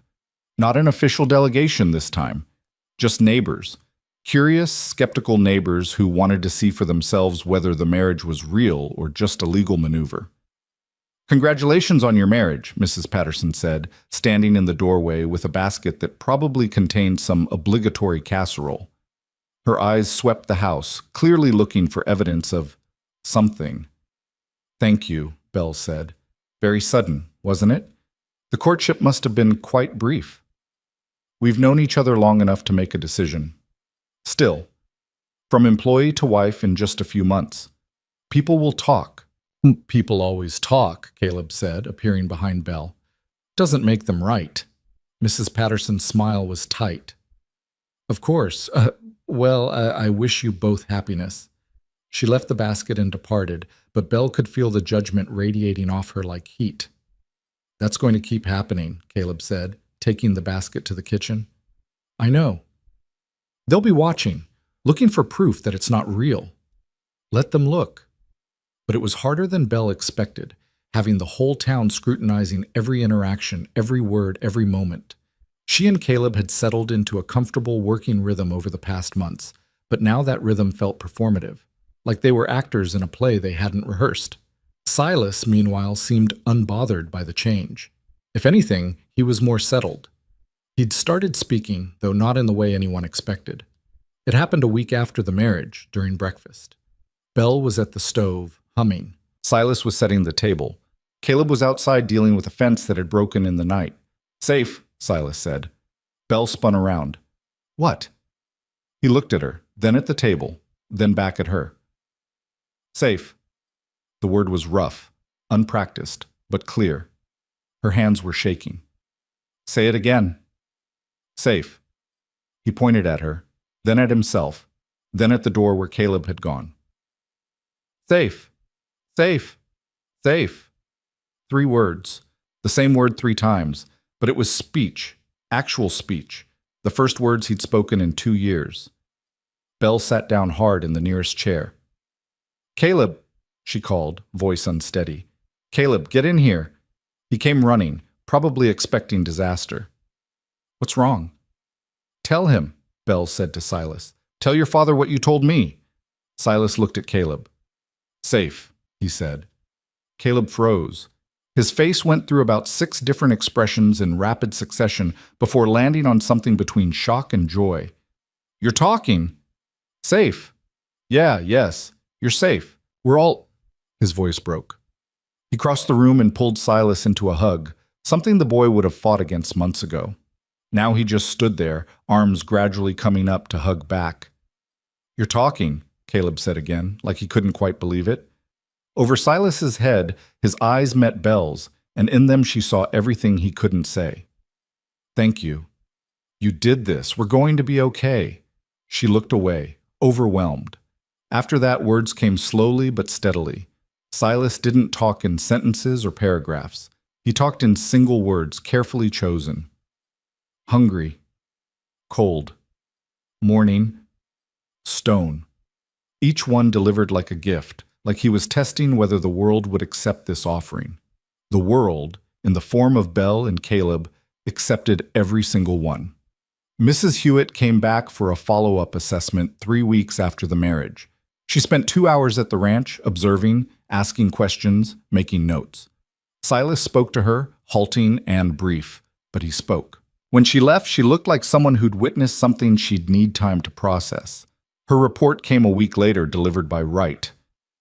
Mrs. Hewitt's findings are remarkable, he said, standing in the yard again. She's recommending that the territorial office close the case. No further intervention needed. That's it? Caleb asked. That's it. As far as the government is concerned, Silas is being adequately cared for and showing significant improvement. The marriage addresses the propriety concerns. There's no legal basis for further involvement. And the town? Wright's expression was harder to read. The town will have opinions regardless. But officially, the matter is closed. He looked at Belle. You won. Both of you. It didn't feel like winning. It felt like surviving, which Belle supposed was the same thing depending on how you looked at it. After Wright left, Belle found herself in the kitchen alone. Caleb was outside. Silas was upstairs. And for the first time in months, she had a moment of complete quiet. She pulled the stone from her pocket, the one Silas had given her that first time. It had lived in her apron or her dress pocket every day since, worn smooth from constant handling. A reminder that communication could exist without words, that trust could be built piece by careful piece. You planning to stand there all day? She turned. Caleb was in the doorway, dusty from work, watching her with an expression she couldn't quite name. Just thinking. About? About how we got here. About what happens next. Caleb came into the kitchen, poured 2 cups of coffee, handed her one. They'd fallen into this routine, these quiet moments over coffee when the work was done and Silas was occupied elsewhere. What do you want to happen next? He asked. Belle considered the question. I don't know. I've spent so long just trying to survive the present that I haven't thought much about the future. Maybe it's time to start. Maybe, she sipped the coffee. You ever regret it? The marriage? No. That was fast. It's the truth. Do you? I don't know yet. Ask me in a year. Caleb almost smiled. Fair enough. They stood there in the fading afternoon light, 2 people bound by law and circumstance, trying to figure out if it could ever be more than that. He called me Pa yesterday, Caleb said suddenly. Belle looked up. Silas? Yeah, just once. We were fixing fence and he handed me a tool and said, Here, Pa, like it was the most natural thing in the world. His voice went rough. First time since Sarah died that he's called me anything. That's good. That's really good. It's because of you. It's because of him. He's the one doing the work. But you gave him the space to do it. Caleb set down his cup. I've been thinking about this arrangement. About what we said when we got married. Belle's stomach tightened. What about it? You said separate rooms until we figured out what this was. I think maybe it's time we talked about what it is. Caleb, I'm not asking for anything you don't want to give. I'm just saying we should be honest about what's happening here. What's happening is we're making it work. That's all. Is it? He moved closer. Because from where I'm standing, we're building something. Maybe not what either of us expected, but something real. Belle wanted to argue, to maintain the careful distance they'd established, but he was right. Something had shifted between them, subtle and gradual. She'd caught herself noticing things.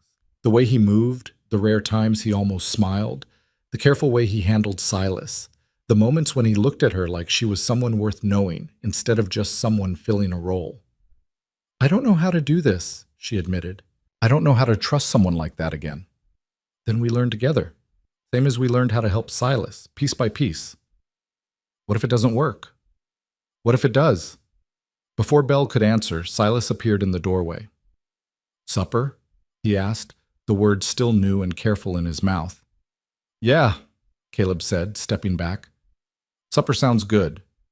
They ate together like they had every night for months, but something in the air felt different, more settled, like they'd crossed some invisible line and found themselves on steadier ground than before.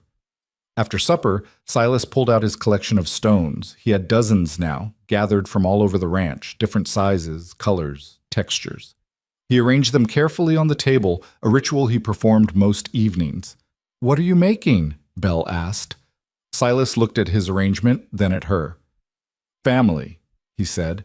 He pointed to the largest stone. "Pa," then a medium one. "Belle," then a smaller one. "Me." He moved them close together, touching. Family. Belle felt something crack open in her chest. This boy who'd been so broken, who'd lived in silence and terror, was building them out of stones, making them permanent in the only way he knew how. Caleb's hand found hers under the table. Brief, warm, then gone again. But the gesture said everything he couldn't put into words. "We're doing this. We're actually doing this."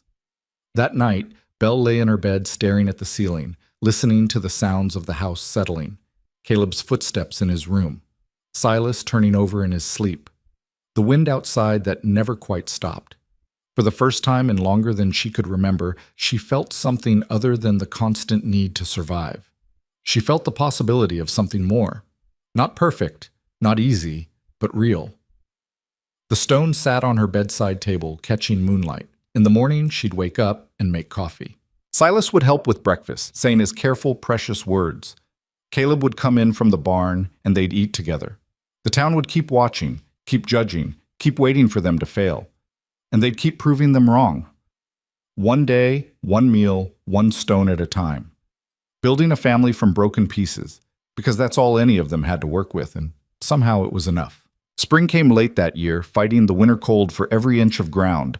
Belle watched it arrive from the kitchen window while making breakfast, noting how the brown grass was starting to show hints of green, how the ice on the water trough finally stayed melted past noon. "Warm," Silas said behind her, making her jump. She turned. He was standing in the doorway in his nightshirt, bare feet on the cold floor, looking more present than he had in all the months before. His vocabulary had grown to maybe 50 words now, carefully selected and deliberately used. "It's getting there," Belle agreed. "Go get dressed before you freeze." He nodded and padded back upstairs. Simple exchange, normal morning, the kind of thing that happened in regular families every day. Except 6 months ago it would have been impossible, and Belle still felt the weight of that impossibility every time Silas spoke. Caleb came in from the barn as she was setting the table. Fence in the north pasture needs replacing. Whole sections rotted through. "Can it wait till after breakfast?" "Probably should. I'll need help moving the posts." "I can help," Silas said, appearing again, this time dressed. Caleb looked at his son like he'd offered to lasso the moon. "You want to help with fence work?" Silas nodded. "Help Pa." The words were still new enough that Caleb had to take a moment. Belle saw him swallow hard, then nod. "All right then, after breakfast." They ate together, the three of them, and Belle watched the easy way Caleb and Silas moved around each other now. Not perfect, still careful in places, but there, connected. The distance that had existed between them for 2 years was closing, inch by hard-won inch. After they left for the fence, Belle cleaned the kitchen and started on the week's washing. She was hanging shirts on the line when she saw the rider coming up the road. Not from town, from the other direction. A man she didn't recognize, wearing a badge. Her stomach dropped. She was still standing there, wet shirt in hand, when Caleb came around the barn. He'd seen the rider too, and his expression had gone carefully neutral. The marshal dismounted, tipped his hat. "Morning. I'm looking for Belle Rourke." "It's Belle Danner now," Caleb said, moving to stand beside her. The marshal pulled out a folded paper. "Mrs. Danner, then. I have news from Dalton, regarding Marcus Trent." Belle's hands tightened on the shirt. Marcus Trent. The name she'd been trying not to think about for almost a year. The man who'd destroyed her life in Dalton, who'd been convicted but never punished because he'd fled before sentencing. "What about him?" Her voice came out steadier than she felt. "He's been caught. In Wyoming trying to cross into Montana. Local marshal recognized him from a wanted poster." The marshal handed her the paper. "Trial's set for 3 weeks from now. Prosecution wants you to testify." The world tilted slightly. Belle read the notice twice, trying to make the words make sense. Caught. Trial. Justice, finally, after all this time. She doesn't have to go, Caleb said. She already testified once. They have her statement. They do. But the prosecutor thinks having her there in person would strengthen the case. Juries respond better to victims who show up. The marshal looked at Belle. It's your choice, ma'am. No one can force you. But they wanted you to know the option exists. After he left, Belle stood in the yard holding the notice, feeling like she'd been split in two. Part of her wanted to burn the paper and forget she'd ever seen it. The other part wanted to ride to Wyoming immediately and watch Marcus Trent face what he'd done. What are you thinking? Caleb asked. I don't know yet. You want to go? I don't know. He took the notice from her hands, read it through. 3 weeks. That's not much time. No, if you decide to go, we'll make it work. Silas and I can manage here for however long you need. Belle looked at him. Just like that? You'd be fine with me leaving right when things are finally settling? I'd be fine with you doing what you need to do.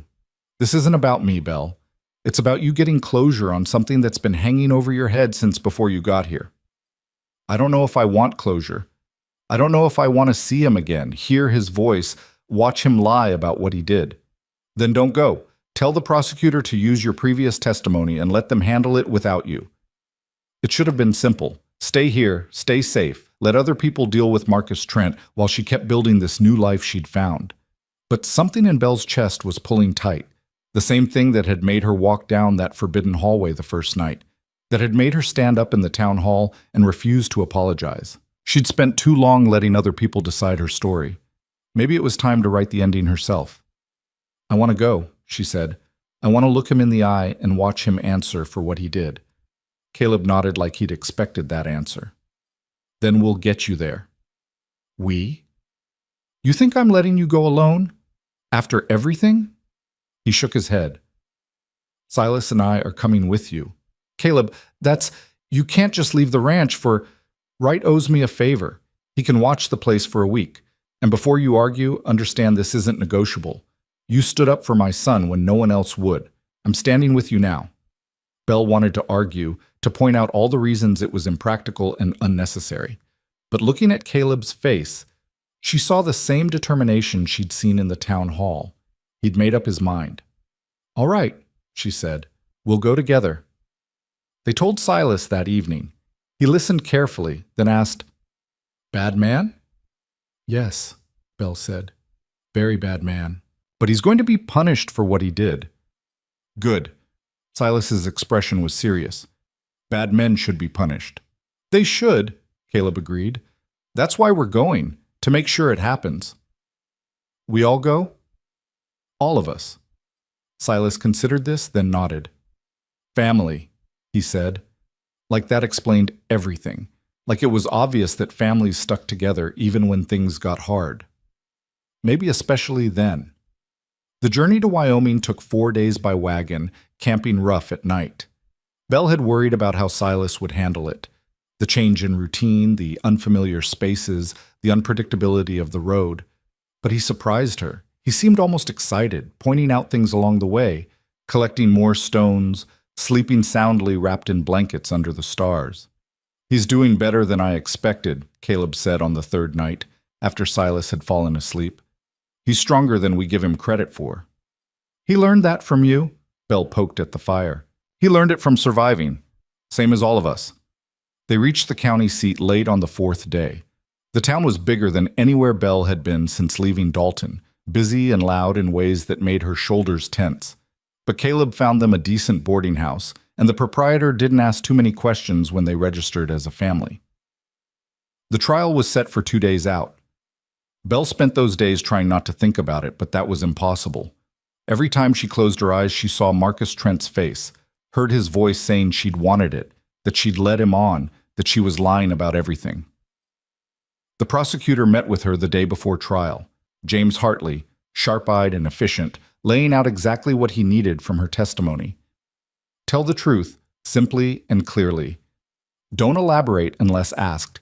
Don't get emotional if you can help it, but don't hide your emotions either. Juries need to believe you, and they'll believe someone who shows appropriate feeling. He paused. Trent's lawyer will try to discredit you. He'll bring up your previous testimony, look for inconsistencies, imply you're here for attention or revenge. Don't let him rattle you. I've been through this before, Belle said. I know, but this time will be different. This time you have a husband supporting you, a life you've built since then. That matters. It shows you're not just a victim, you're a survivor who went on to have a normal existence. Belle almost laughed. Normal was a stretch, but she understood what he meant. The courtroom was packed when they arrived. Belle walked in with Caleb on one side, Silas on the other, and felt every eye turn to assess her. The woman who'd accused Marcus Trent come to do it again. And there he was, sitting at the defense table, thinner than she remembered, but still with that same entitled expression. Like this was all a mistake, an inconvenience, something that would be cleared up as soon as everyone came to their senses. He looked at her, and Belle felt her stomach twist, but she didn't look away. Caleb's hand found hers under the edge of the bench, squeezed once, let go. The trial took 3 days. Belle testified on the second, walking through that night in Dalton step by step. What happened, what she'd said, what Trent had done. The defense attorney tried exactly what Hartley had predicted, picking at details, suggesting inconsistencies, implying Belle had ulterior motives. Mrs. Danner, isn't it true that you pursued Mr. Trent, that you encouraged his attention? No. You were seen speaking with him at social gatherings. I was polite to a customer. That's not pursuit. And when he called on you at your home, I told him to leave multiple times. He forced his way in. That's your version of events. That's what happened. The attorney smiled like he'd scored a point. Yet you didn't report it immediately. You waited 3 days. I was in shock and scared, and I knew exactly what would happen when I did report it, exactly what's happening now. I'd be put on trial too. Mrs. Danner, you're trying to make this my fault. You're trying to make it seem like I did something wrong by existing in the same town as Marcus Trent. But I didn't do anything except survive what he did to me. And I'm done apologizing for that. The courtroom was silent. The attorney tried a few more angles, but Belle didn't budge. She told the truth cleanly and clearly, and when she was finally dismissed, she walked past Marcus Trent without flinching. The jury deliberated for 6 hours. Belle waited in a cafe across the street with Caleb and Silas, drinking coffee that had gone cold, watching the courthouse doors. When word came that the jury was back, she felt her heart kick into overtime. They filed back into the courtroom. The foreman stood. On the charge of assault, we find the defendant guilty. The courtroom erupted. Belle heard the words but couldn't quite process them. Guilty. Actually guilty. Not just probably guilty or guilty, but just guilty. Sentencing will be set for 2 weeks from now, the judge said over the noise. Mr. Trent will be remanded to custody until that time. Belle watched them take him away in chains, watched him look back at her one last time with an expression that was finally afraid instead of entitled. Outside, Hartley caught up with them. That was a strong verdict. Given his prior conviction in flight, he's looking at serious time. 10 years minimum, probably more. Good, Belle said. You did well in there. I know it wasn't easy. No, but it was necessary. After he left, Belle stood on the courthouse steps with Caleb and Silas, feeling like something massive had shifted inside her. The weight she'd been carrying since Dalton, the shame, the fear, the constant expectation of judgment, had lifted just slightly. Not gone, but lighter. How do you feel? Caleb asked. Tired, relieved, angry that it took this long. Belle looked at him, but mostly just tired. Then let's go home. Home. The ranch that had been a last resort 6 months ago now felt like the only place she wanted to be. They made the return journey slower, stopping in actual towns instead of camping, letting Silas see new places and meet new people.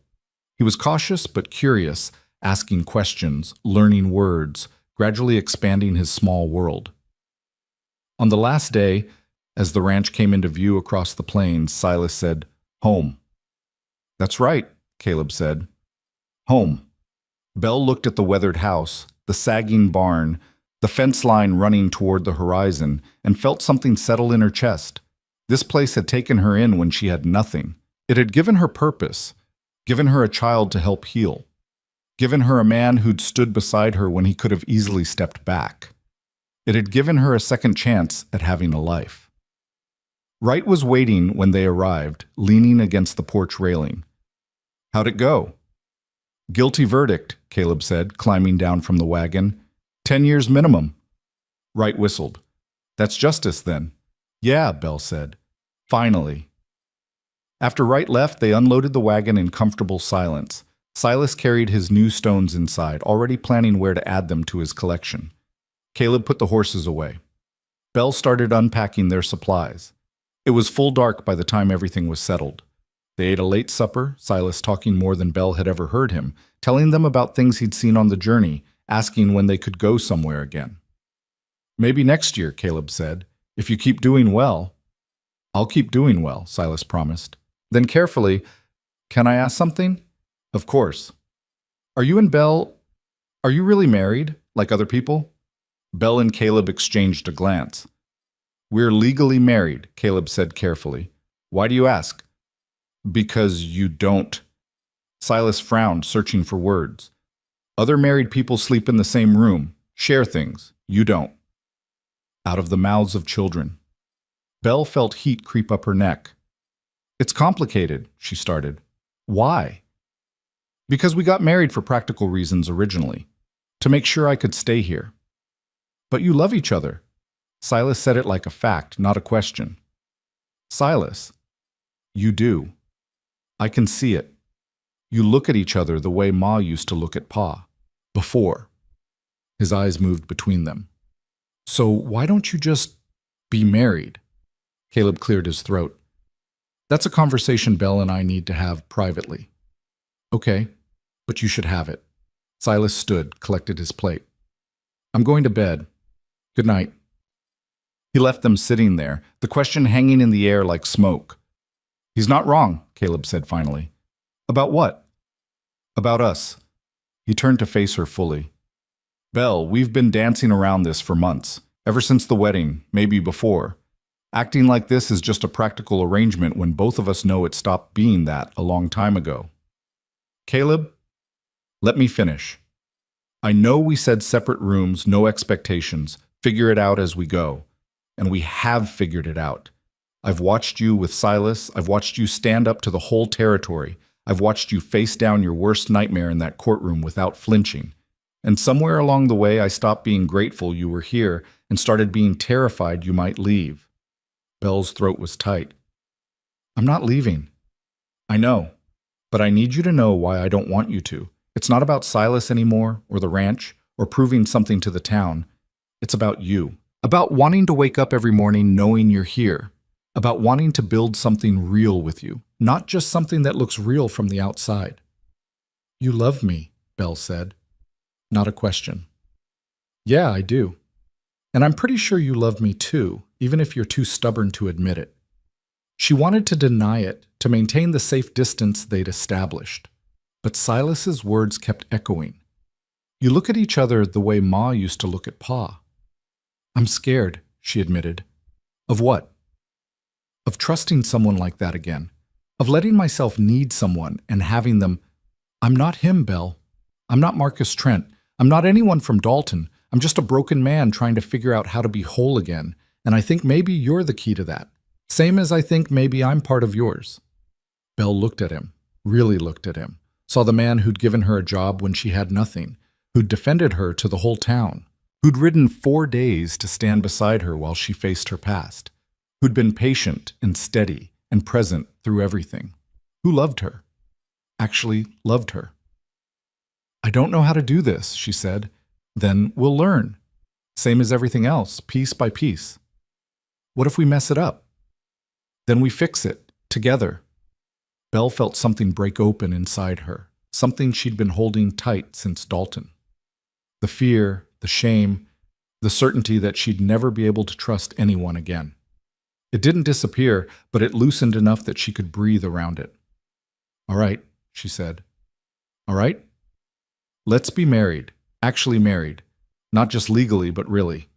Caleb stood, crossed to her side of the table, pulled her to her feet.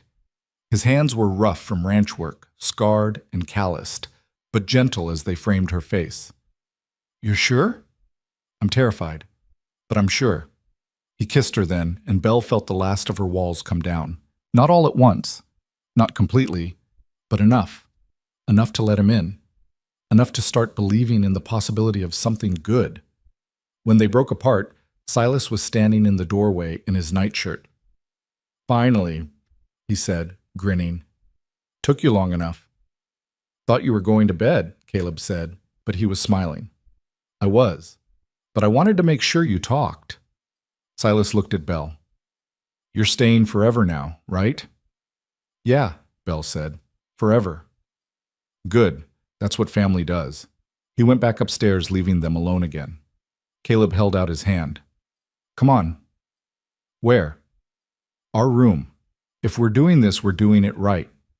Belle took his hand and let him lead her upstairs, past Silas's room where the boy was already breathing deeply in sleep, to what had been Caleb's room and would now be theirs. It wasn't perfect. They were both too damaged, too scarred, too aware of everything that could go wrong. But as Caleb pulled her close and she let herself relax into his warmth, Belle thought maybe perfect was overrated anyway. Maybe good enough was actually better. Because good enough meant real, meant human, meant built from broken pieces instead of handed down whole. The next morning, Belle woke up in Caleb's arms and didn't panic. Didn't feel trapped or afraid or like she'd made a terrible mistake. She just felt held. Morning, Caleb murmured against her hair. Morning. Sleep okay? Better than I have in years. They lay there as the sun came up, listening to Silas move around downstairs, probably starting coffee the way Belle had taught him. We should get up, Belle said.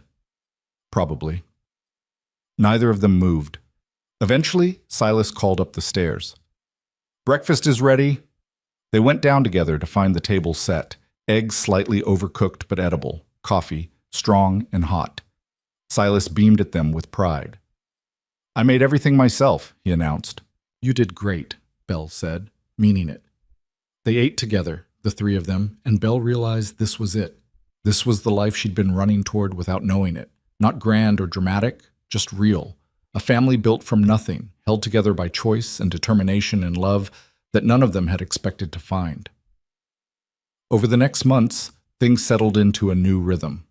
Belle moved her belongings into Caleb's room. They started sleeping together, not just sharing a bed, but actually building intimacy piece by careful piece.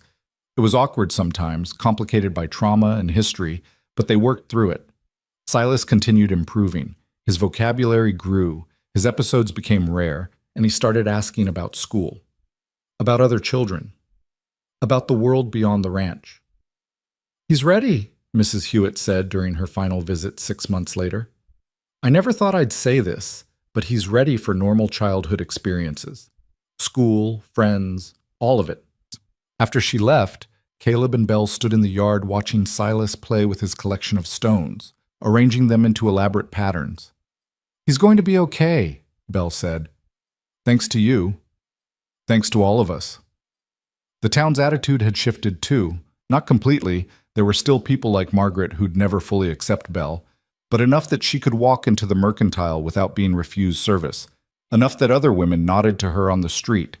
Enough that when Silas started school the following fall, no one objected. Word came from Wyoming a year after the trial. Marcus Trent had been sentenced to 15 years. The prosecutor had sent a letter personally, telling Belle that her testimony had been the deciding factor in the harsh sentence. She read the letter once, then burned it in the stove. That part of her life was over. Done. She'd gotten her justice and moved on, and she didn't need to carry any more of it forward. 2 years after Belle first arrived at the ranch, Caleb found her in the garden one spring morning, hands deep in soil, hair coming loose from its pins. Got something for you, he said. She looked up. He was holding a wooden sign, freshly painted. Danner Ranch, it read.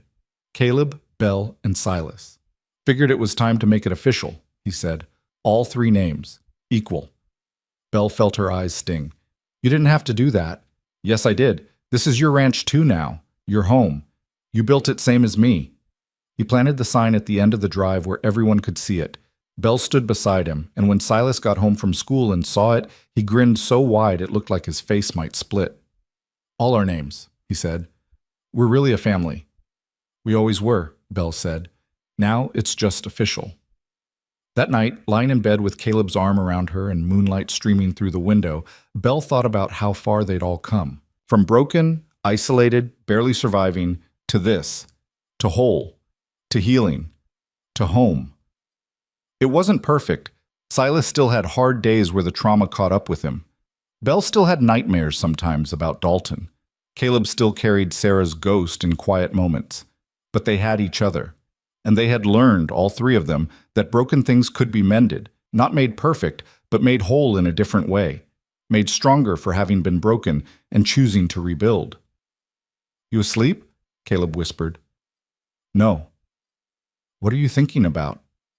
How we got here. How I got here. I was so sure I'd never have this. A home. A family.